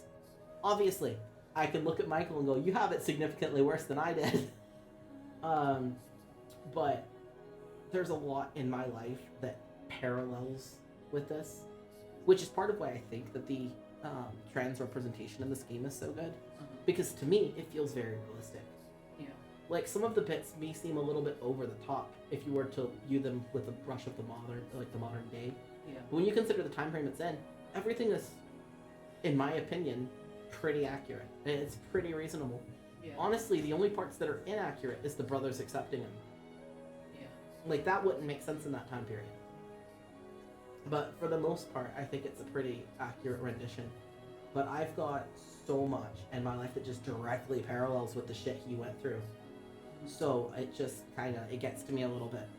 And it's part of why I like this game so much. Because it makes me feel seen in a way that I don't usually get to feel seen. Yeah. Because I can sit there and tell somebody about my experiences, but me sitting there telling my story isn't going to hit the heartstrings and isn't going to paint as good a picture as something like this will paint. Because here, not only is it, you're being told a story, sure, but it's being told from the point of view of several people. You're getting extra perspective. You're getting visuals, you're getting sounds, you're getting music, you're getting all kinds of stuff that just kind of adds to that atmosphere. Yeah. That really drills it home. Whereas if I sit and I just tell somebody about the stuff I've gone through, it's kind of a yes and, you know, they hear it, but you can't really truly understand if you've not seen something that resembles it. And I feel like this very closely resembles it. So you watch this and you can see the way that I grew up. Because it's very similar. Like, I was kept from having friends for a while because I wasn't allowed to hang out with people who might make me queer. Because I'd shown signs of being queer. I wasn't locked in my room very often. It did happen, but I wasn't locked in my room for like several years like Michael. But I was in a routine where I was only allowed to go home, work, and church. And I couldn't go anywhere else or associate with any people that weren't in those places. And if I got caught talking to people who were in those places, I would get sent to my room. So, it's more extreme than what I'm up to, yeah, but it's very relatable for me. So, I've had quite a ramble, quite a rant. Let's go back to the story. Enjoy story. The letter ended there, leaving me with the woman in the painting staring back at me. Her eyes seeming to insist that I was not me. That she was the real me. And that I was nothing more than a fraud. Laughing at me, scoffing at me for thinking I was ever anything but female. Mocking me for stubbornly insisting I wanted to be a man. The pain in my chest swelled, spilling from my mouth in grunts and moans. And then... Ah! I screamed from the bottom of my lungs. Why? Why? Why? I yanked at my hair. Why, Georges? Slammed the painting against the floor.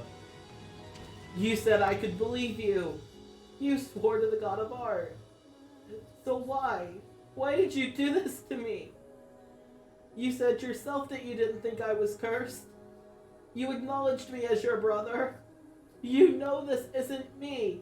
So why? Why would you make this?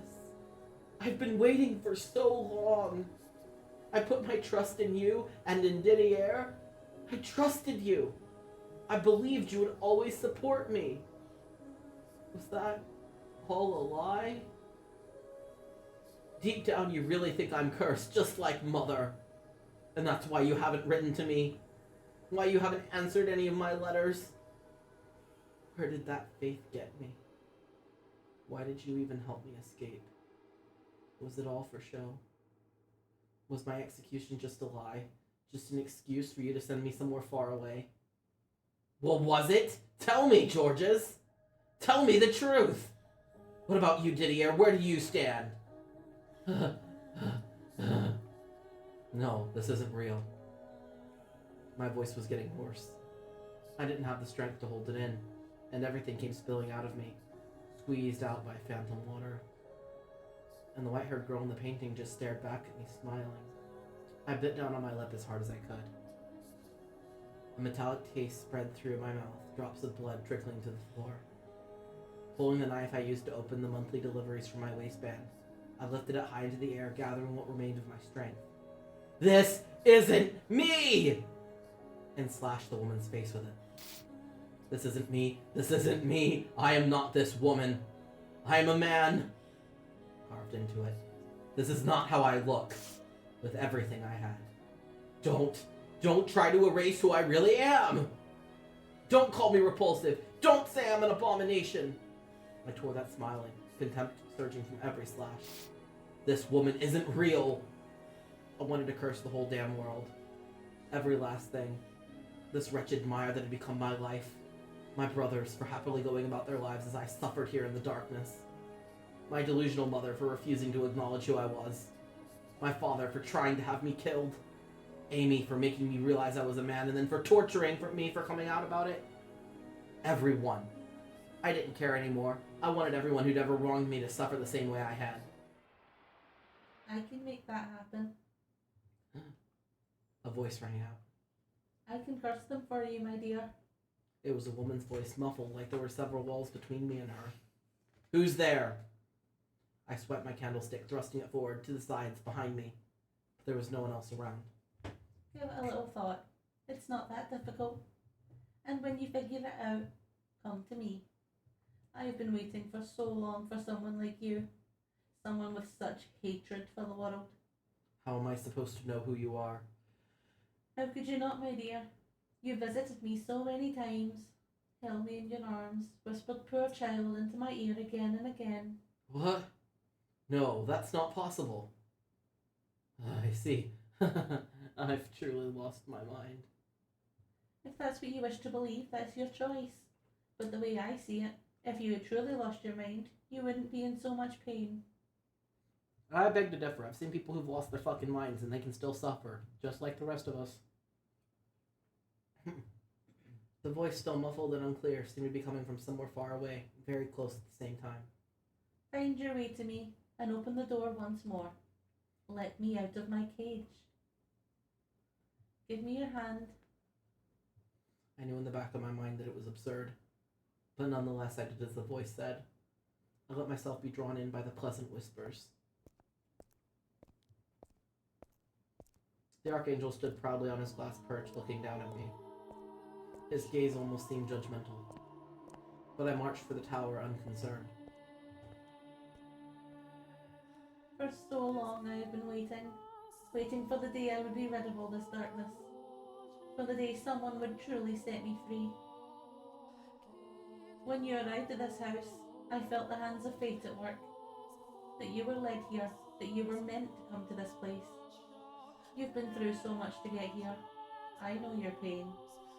I know how it feels to be locked up, to be tortured and used for others' gain. You were the only one to ever have pity for me, and I shall be the only one to have compassion for you. You are the only one to stay at my side, and I shall do the same for you. You can give me life again. You can resurrect me.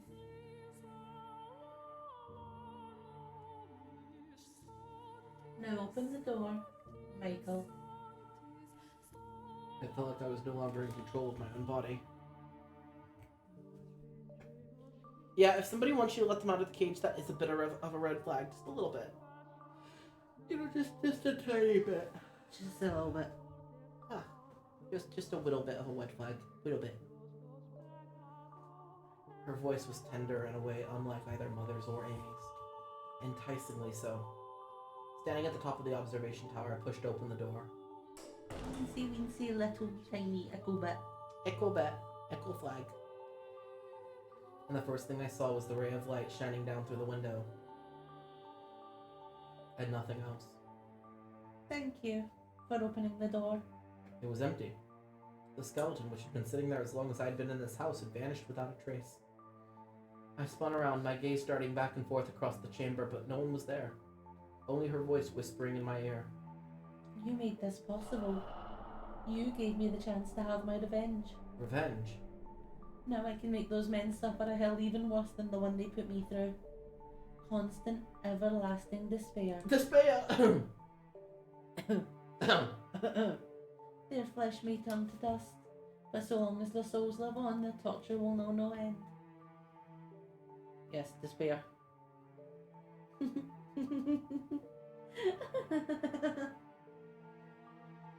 The tenderness in her voice crumbled away, leaving only raw loathing behind. She then let out a half-muffled cackle. Who are you? That's how you feel after winning nothing in the mono slot? Yeah. I completely get that feeling. Mono. Oh, you poor dear. They locked you up here without telling you whose house it was. You sad, pathetic thing. Well, that's exactly the kind of person I needed. You're not the witch, are you? That I am. I am the cursed witch who loathes this puny, wretched world. Cursed is it. And my name is Morgana. Morgana. I assumed the witch was nothing but a legend, a tale. If you don't believe me, I would be happy to show you. Let's see. I could place a curse on someone you have a grudge against. Drag them down into the dark abyss. You are the one who granted me freedom after all. Sympathized with me. Pitied me. Appreciated me. You happily embraced my filthy corpse, and for that I will grant you your wish. Wishes can't come true, Michael. Much the same way I was able to come back to life. If you remain steadfast in your desires, they will become reality. For devotion and yearning are the fountain from which miracles spring. I cannot leave the mansion's grounds, but that is but a minor inconvenience. Tell me who you wish to curse, and I can lead them here.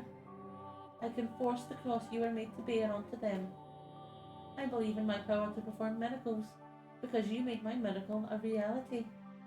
So tell me, my dear, who will be first? Your second brother who made that ridiculous painting? George's. Shall we kill him? He deserves at least that. He brought you more than enough pain. But if you would rather, you could curse your mother instead, or the woman who set you on this path. Or perhaps you would prefer your father. With him gone, you could return home. Ask, and I will perform a miracle for you. I didn't think she was lying either. As ridiculous as the whole affair sounded, the skeleton had disappeared from the tower and I was hearing a disembodied voice. But beyond that, the voice seemed to have a sort of magnetism to it. If magic did truly exist in the world, then her words were laced with it. There was a power in her voice, something that repelled any instinct I might have had to doubt the things she said. So I, on the verge of losing my grasp on reason altogether, believed every word the witch said. I wanted to curse them. To curse my brothers, mother, father, Amy. And the witch was saying I could do precisely that. What will it be, my dear? There is no price. I don't require a sacrifice or a dark ritual to perform my magic. I simply wish to show my gratitude. I want you to have that which you desire. Who do you want to curse? The witch's sweet whispers hung in the air for a brief moment before wisping away. All the muscles in my body tensed up. I felt woozy, like the floor was wobbling beneath me. I took everything I had not to fall over. Is Michael Nagito? He's Nagito. He's a bit wobbly.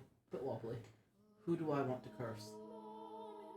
Oh, and you are welcome to choose more than one. All of them even. Wobble. Wobble, wobble, wobble. I could curse them, and the witch would kill my family. I would be free. No one would know I'd been born female. Why don't you become the new head of the estate? Who would I curse? Who would I kill? Didier, George's, mother, father, Amy, all of them? They'd exiled me to this place. Have your revenge. A black butterfly fluttered across the room's single shaft of light. As I stared absently up at it, dozens of memories, of emotions flashed through my mind. But at the end of the day, we're family. We can get past anything. With enough time, everything will go back to the way it was before. Just like it did for myself and George's. I don't understand. Why would I think about them now? They've abandoned me. Left me in that room for 2 years and left me here for 8 more. They didn't even care whether I'm alive or dead. So why should I...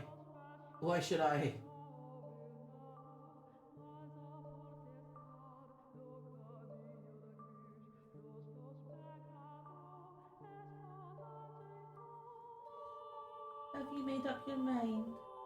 I have... Then tell me, my dear, who will it be? Who will you curse? No one. I cannot curse anyone, Morgana. Surely you jest. I know just how much you wish to see them dead. I felt all your hatred, your despair. And you mean to tell me you can't curse them? It struck me just now that I can't do that to family.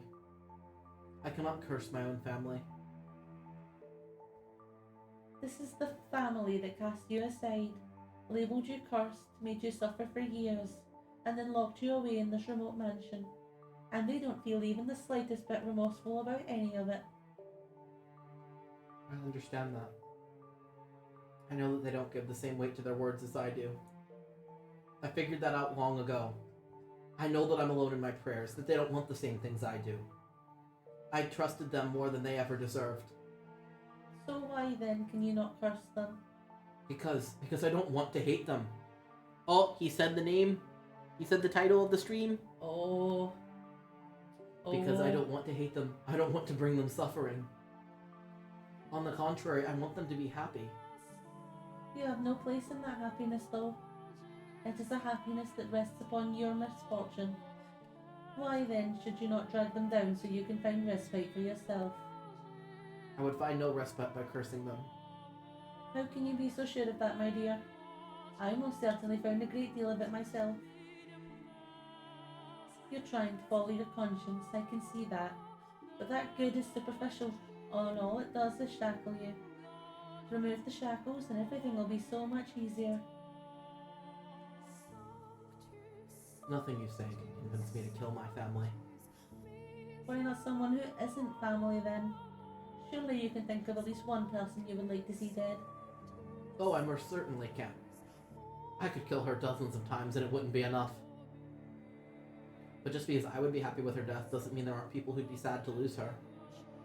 Remove any one person from that group and the whole thing could come crashing down, all because I couldn't restrain my own hatred. Your concern for them will devour you. It is a very delicate path, because, like, the concern for them devours you, but if you give in to your hatred and you act out, then who are you? Who are you really? Yeah. That's something I've had to struggle with. It's like, I need to be able to suck up my own problems and get past it. And I want to not wish ill will, but when I start thinking too fondly, then I start to kind of regret my decision to cut everyone off. And when I do that, I go back to them and I get abused again. And so there's this happy medium that you have to find between, you have to let go, but you kind of have to, I wouldn't say forgive, but you need to try and let go of your bitterness as you let go of the people who have hurt you. Because if you cling to either the people who have hurt you and you go back to them, you're going to be abused. And if you cling to the bitterness, then all it's going to do is make you unhappy while they continue to be blissfully unaware of how you feel. So clinging to either one of those, either going back to them and fully accepting the people who've hurt you and sitting there and just suffering in your own misery, neither are good options. Really, the best thing you can do is just try to get past thinking about it. And if you're going to think about it, try not to dwell on it. Because either the other options is going to fuck you over. Yeah. Which Spirit knows good and well, because I've gone back to these people, 6 times? Yeah. Something like that. Because I would sit there and try not to let bitterness get the better of me. So I would start to remember things being fonder than they were. And I would go back and try to make peace. And then regret it. And then end up in the same situation. And then leave again. And have the same cycle repeat. So I'm currently on my longest stint of not having anything to do with those people. It's been just over 6 months, and frankly, I'm quite happy about it. I want to celebrate whenever I hit a year. It's important to me. Yeah. It's a really hard thing to do, though. It takes a lot of growing to get to a point where you can do that. Because even though I'm doing it, it's not that I can do it. It's that I'm forcing myself to. Because every couple of days, every week, something like that, I'll get this thought of I should go back and just try and make the peace. Try one more time. Give them one more chance. And then, a couple days later, I'll get the thought of, I fucking hate these people and I hope they suffer. And then I have to pull myself out of it and go, no, I don't hate them and I don't want anyone to hurt. I just want to get past this. Because otherwise you get sucked back in. Whether you're sucked back in because you hate them so much that they're renting space in your mind for free, or you get sucked back in because you feel too much pity and you go back and let yourself get hurt. Yeah. I don't think. I'm not aware of that. You don't know that at all. The only reason you give them any consideration is because deep down you still have hope. But hope has a way of forsaking those who give it a home. You have a problem, and you need to take care of it before it kills you. You and I, we were cut from the same cloth. Well, you may still care for your family now. In time, you'll come to curse them. Consider that a warning, Michael. Your hatred, your curse, is what brought me back to life. And there is no getting around that. We do have plenty of time, though. No need to rush a decision. I'll show you what it is you truly desire deep, deep down. And I'll show you again and again until you finally acknowledge it. The black butterfly hovering by the window disappeared, and the witch's voice grew distant. Overwhelmed, I collapsed to the floor unconscious. Had I really said what I did out of love for my family? Or was I just afraid of crossing that line? Was Morgana right? Was my heart home to a terrible monster? If I had actually resurrected the witch with my hatred, maybe that was what I was now. Darkness seeped down over me once more. I was again encased in a pool of despair. Slowly, ever so slowly, it wore away at me, eroding into nothing. If I didn't come up for air soon, I would take the witch's offer. Cackling like a demon, I would place a curse on someone. I would kill them. Reviving her was a mistake I never should have made. And not for the greater good or anything so noble. No, every time she spoke, a little bit of my spirit died. Spirit no die. No die. Not again. Not again. From that day on, Morgana's voice became a constant fixture in my life.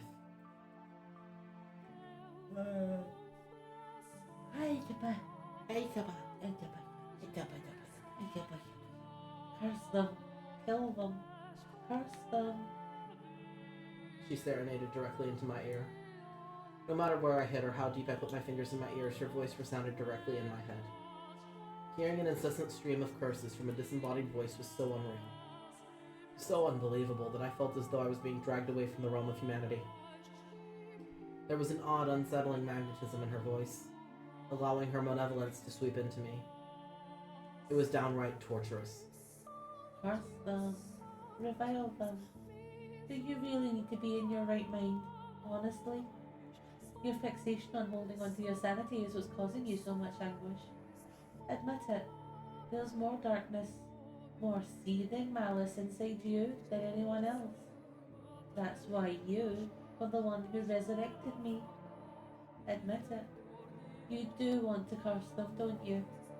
You do want to kill them, don't you? No, I don't. I don't want that at all. I've told you this already. You're so desperate to deny it, Michael. It can only mean that it's true. You would be able to maintain your calm if you were truly free of guilt. I do not wish to kill Didier, or Georges, or mother, or father. I have no desire to see them dead. Your constant babbling is messing with my head. Be honest with yourself, Michael. You do imagine what it would be like to hold their warm intestines on your hands, standing over their bodies.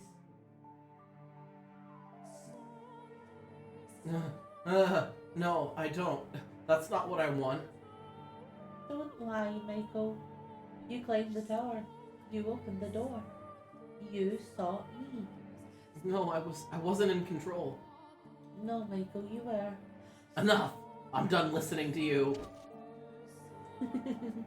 No, don't take your anger out on inanimate objects, Michael. Do you even know where I am? Where are you? I'm standing behind you. In front of you. No, I'm beside you. Oh, you're just playing with me, Morgana. Mocking me for your own amusement. Not at all, my dear. In fact, I consider you a close friend. Why would I mock someone who means so much to me? We're not close.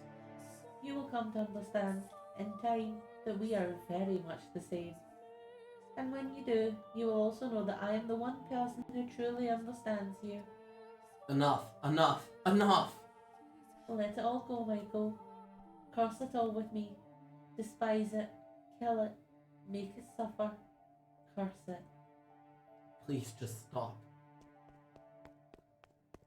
And where might you be going, Michael? Wherever you run, I will always be by your side. Are you going to pray to God to exorcise me? Now that's quite amusing, considering I am the child of... I'm not... Oh, that's you. Sorry. Sorry. It looked weird because it had the line cut off. Yeah. I understand what you did. I'm not trying to hurt you, Michael. On the contrary. Michael's also not trying to hurt Michael, apparently. No. Michael's like, don't hurt Michael. Don't hurt Michael. Leave Michael alone. Stop talking, please. Just stop. I want to set you free from your misery. I'm gonna need you to stop. You can't sippy the batteries. We use those for the wall clocks. There's a case of batteries right next to him, and he keeps reaching over to pick them up like he's gonna put them to his lips. It's like, buddy, pal, spill it. Buddy pal chum friend. I just spent $20 on those batteries. They're gonna power our wall clocks, and they're gonna power the VR remotes, and they're gonna power everything. Why sippy? It's bad for environment. You sippy those. You sippy directly out of the computer. Okay. You sippy. I sippy. But yeah, he just keeps reaching over to fuck with the battery. He's like, buddy, pal, husband, please. No sippy the battery. No sippy the batteries.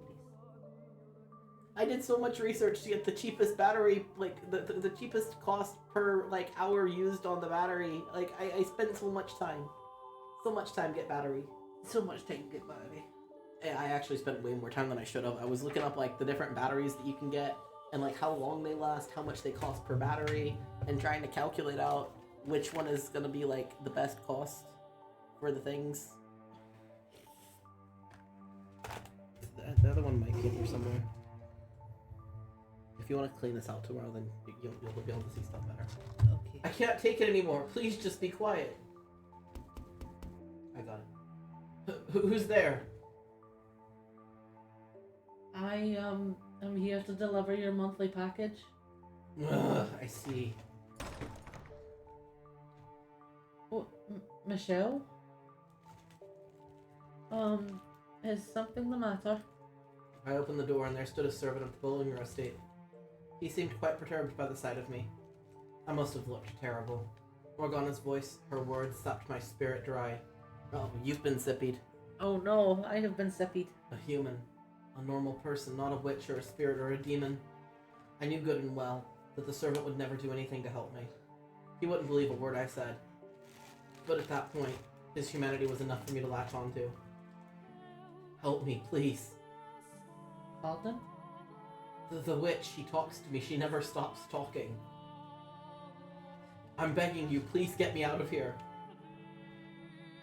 Let me go back home in your carriage. Please, let me go back. The witch's voice, it's killing me. It won't go away. I can't escape it. Please, I need your help. You've gone mad. What? You're crazy. See, this is why I didn't want this job. Having to deliver supplies to this damn cursed mansion. Having to get anywhere near the Bollinger's youngest child. No, I'm perfectly sane. You sold your soul to the devil. Don't think I'm in the dark about that. No, I did no such thing. You're completely insane. No. I am done with this damn job. It's not worth all the riches in the world. Not if it means I have to be around a lunatic like you for even a minute. Why? I'm not crazy. I'm perfectly sane. I'm not mad. Michael, your mind is far, far from sound. I won't hear it. I'm not mad, damn it. I'm not insane. I won't hear it. The witch spent nearly every waking moment of every day at my side talking and talking and talking. About how mean-spirited humans were. About how ugly they were. The endless loop of vitriol, she never seemed to tire of it either. Every single day, on and on and on. She also made a point of reminding me about myself, everything I was trying to get away from. But as much as I fought to ignore her, to not put the things she said in, she slipped past every wall I put up, her every word warping me. There was no escape. Curse them. Revile them. Remember. Remember the things they did to you. Close your eyes and envision it. Remember. Remember the scorn in their eyes. The way their lips twisted as they laughed. You need only curse them, and you can wipe those reprehensible smirks out of existence.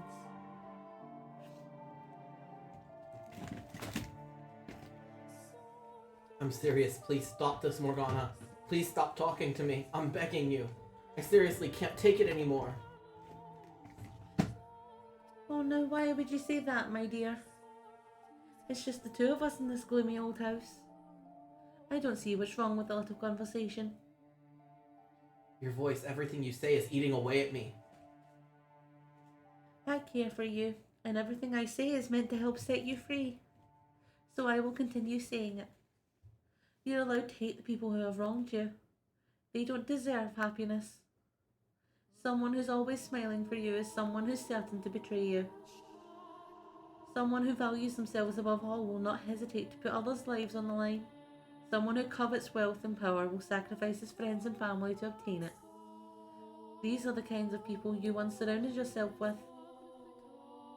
I have told you repeatedly that I will not curse anyone. Why must you be so stubborn, my dear? I could ask you the same. Sorry, It's okay. I am making so much noise. It's okay. You can just leave it on the floor and we can go through it after the stream if you want. Okay. We've got a drawer next to us that's a fucking mess and he's trying to find something. I think these are the only ones we have. Which ones are they? Salt.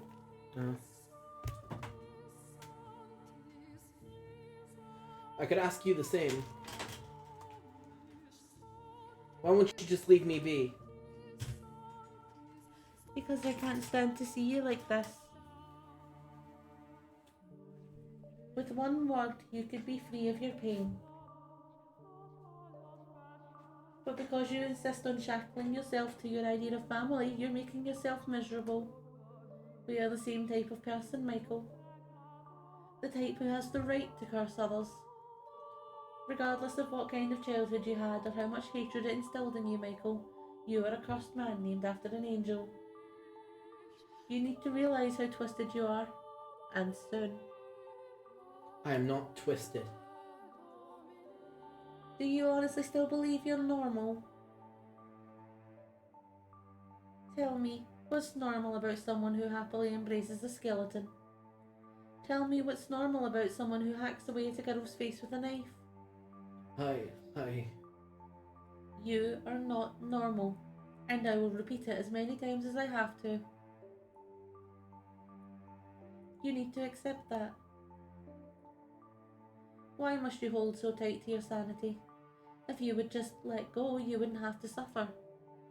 Do you think this is roughly around about the time where that choice comes in? I'm thinking so.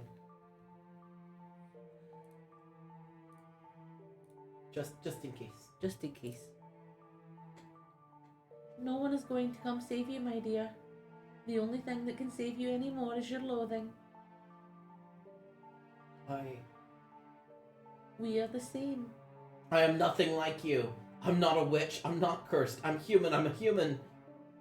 Man, Yes. A man. with that body. Oh, my dear friend. Let me tell you something you should be quite pleased to hear. Do you know what some say about people like you? Those who are neither male nor female? That they are like unto God. Like unto God? Indeed. You should have been worshipped for your divinity, but instead your family cursed you. You are not human. From the second life was first breathed into you, your fate was decided. No, you're wrong. No, that's wrong. If I really were wrong, you would not be here now. You would be back home with your family. Perhaps you would have a pretty little wife, living a normal, happy life together. But you have long since strayed from that path. It's well out of sight now. I have not. I am human. I'm a person, a normal person, the youngest son of the Bollinger estate. I'm an ordinary man. No one, not a single person believed me. Not even the witch was willing to consider me human. Never mind my family. The archangel whose name I shared looked down on me. The witch tried to drag me into her world. My past constantly ate away at me. I had been imprisoned in this place for far too long. There was nothing I could do about my body. All those things combined to threaten and break me. I let out a scream and then stumbled out of the room in a frenzy. I had to get out of that place. It didn't matter anymore that I was forbidden from leaving the property. I just wanted it all out of sight. If they wouldn't let me come home, then I would run away. It was all I could do. I just wanted to get myself anywhere that might have the tiniest bit of light to share with me. I was desperate.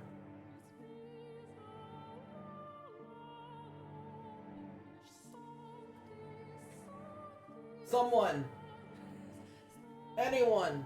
It was such a long pause. Was it? Yeah. Oh. You just kind of stopped in silence for like 5 seconds. Sorry! Having an existential crisis, it's fine. Please! Tell me I'm human! Tell me I'm a man! Anyone! Tell me I'm not cursed! But when I opened the front door, searing light pierced my eyes. Ugh! The world quickly went white. I couldn't see a thing, and then... My arm began to burn beneath the sunlight.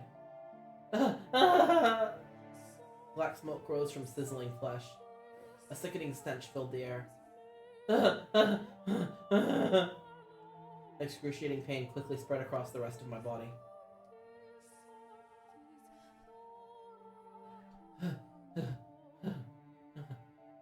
Why am I... Water. I slammed the door shut, restoring darkness. Gasping and groaning, I trudged back into the house in search of water, which I'm sure the witch Morgana observed with a great deal of pity. I don't think you're in need of any water. Take another look at yourself.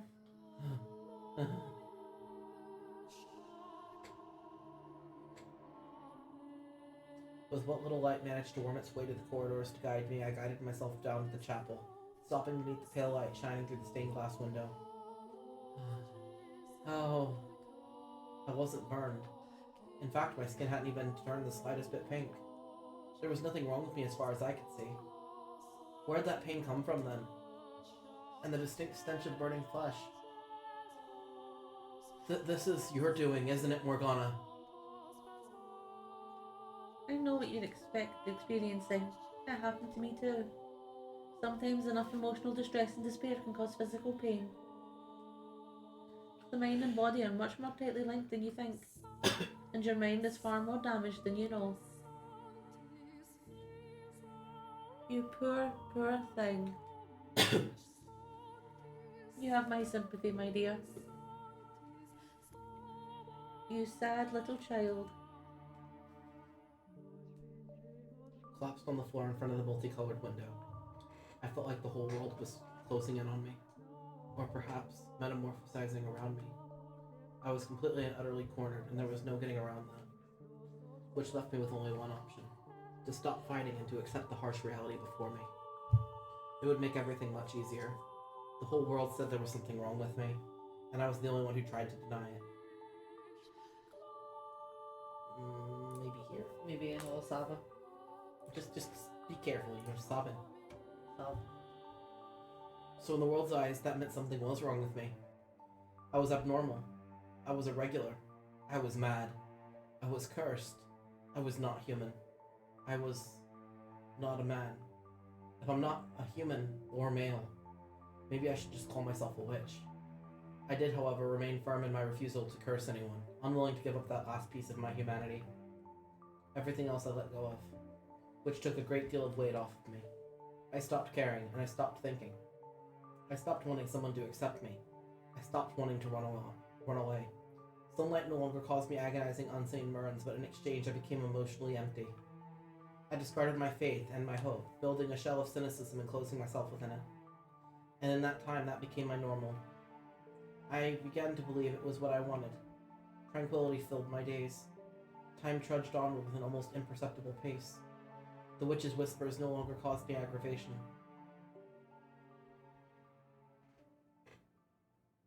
I'm wondering if I was wrong and there's just not a choice. I could have swore there was one somewhere in the middle of this chapter. Yeah. Essentially, nothing of note happened over the next 2 years.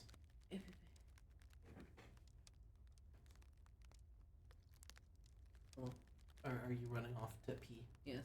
Okay, bye. At one point, a man with an unusual disease stumbled across the mansion while wandering through the forest.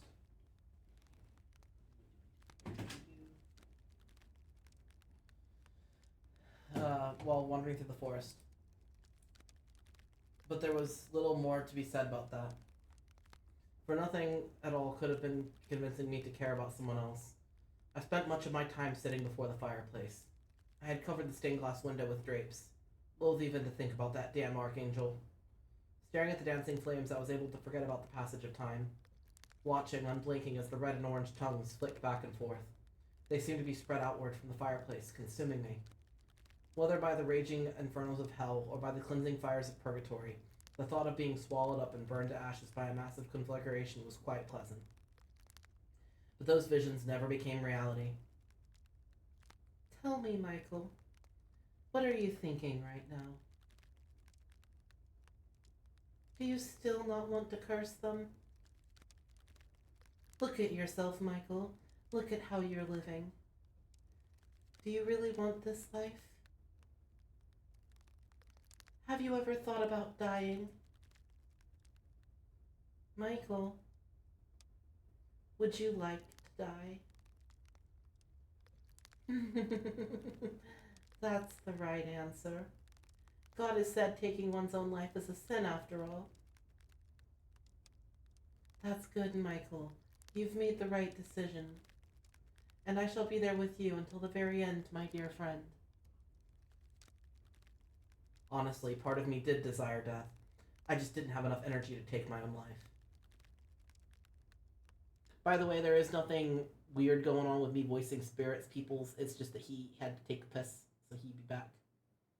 And I didn't realize that the witch was going to talk, so I told him to go. My mind and spirit were too far decayed.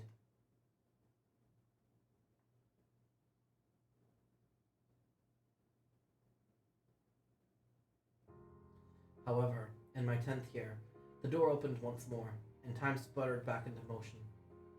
When you showed up, Giselle, everything I had given up on, and everything I thought I'd lost, it all came back. At first, as you know quite well, I was deeply mistrustful of you. I hated having you around, but if I hadn't met you, in all likelihood, I probably would have continued down that path and become a demon.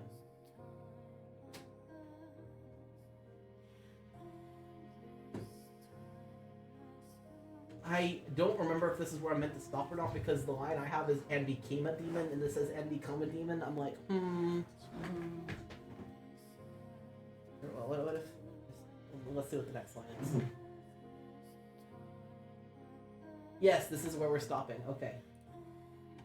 I was like, is it? Maybe. Maybe not. Maybe. Yes, this is where we stop today. No more story. No more. No more story. No more stories. You plan to sit down anytime I soon? sit down. Oh, you sit. I sits. Okay. It fits, you sits. It fits, I sits. If I'd known we were so close to the end, I would have just stayed. I wasn't sure. I was starting to doubt myself. I was like, I was sitting there when you had to piss, and I was like, I think we're like 5 minutes from where I'm planning to stop. But I wasn't sure, and I was just doubting myself too much. I don't know. Maybe. Anyway, you want to talk about our schedule? We will be back tomorrow with Resident Evil 6. I don't remember what chapter we're on. I can find out. Chapter 3. Chapter 3. We are doing the Leon and Helena route first, so we have that tomorrow. On Friday, we will have part 2 of chapter 3 of Danganronpa Trigger Happy Havoc. Yes. You know, things are going to go well, things are going to go great, no tragedies, obviously. I don't know. I don't trust that. No. And there will be no stream this Saturday. We have busy times. Probably won't be a stream this Saturday. We have to take the car to the car hospital, but that depends on the parts coming in, and one of the parts has been delayed for almost a week now, so provided that part comes in, we will not have a stream on Saturday. Oh, I see. If it does not come in and the thing has to be postponed, then we might. Okay. Who knows? Who knows? Next Wednesday, I think for your birthday, the idea was to not have a stream, Yes. right? And then I believe I've got a work engagement next Thursday. I think. Let me see. Yeah, 25th. I have work engagement. So next week will be Friday and Saturday only. Yes. Well, maybe Tuesday. I don't know. You told people maybe. It depends on how your wrists are doing. Depends on how I feel. I have cysts in my wrists and they are really, really painful right now. So And we can't seem to get someone to drain them, so... yeah. So they are a problem. I tried drawing earlier today and I got maybe like 3 lines done before I had to stop because I was just in that much pain. Yeah, he was in here whimpering and crying, and I was like, you poor thing. You poor baby. So he will have to see if he can come back on Tuesday. He's trying, because he was fucking fighting the repair people trying to get his computer back because he really, really wanted to stream with everyone. Yeah. But, you know, he can only do what he is healthy enough to do. So, Yes. we respect it. We respect it. Respect it. Respect it. Anyway, it is time to do our raid. Ooh. Alright, it looks like we've got Lady Chaos VTuber with Baldur's Gate 3, which I want to eventually play, but I'm a fucking OCD nut, and like I have to play everything in order, so I have to play Baldur's Gate 1 and 2 first, and I really don't want to play Baldur's Gate 1. So I'm sitting here like, I want to play Baldur's Gate 3, but I have to play the first 2, and I don't want to play the first one. I'm having the same issue with The Witcher, actually. I really want to play the third Witcher game, and the first one is such a pain in the ass. The controls on it are fucking awful. So I'm really struggling because I want to play the third Witcher game. I actually started it at one point and my OCD was getting me too bad. I just could not continue it without playing the first one. Yeah. So I went back and tried to play the first one and So I'm really excited to see some of Baldur's Gate 3. I've seen people stream a little bit of it and it looks really, really cool. Plus there might be a certain vampire that I would definitely drop my pants and bend over for.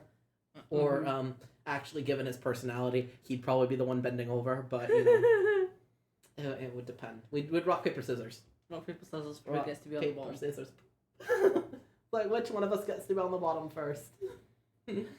Anyway, keep it creepy. Keep it weird. And most importantly, Stay stay queer. queer. And don't paint embarrassing pictures about people without their consent. Bye-bye. Bye. Bye.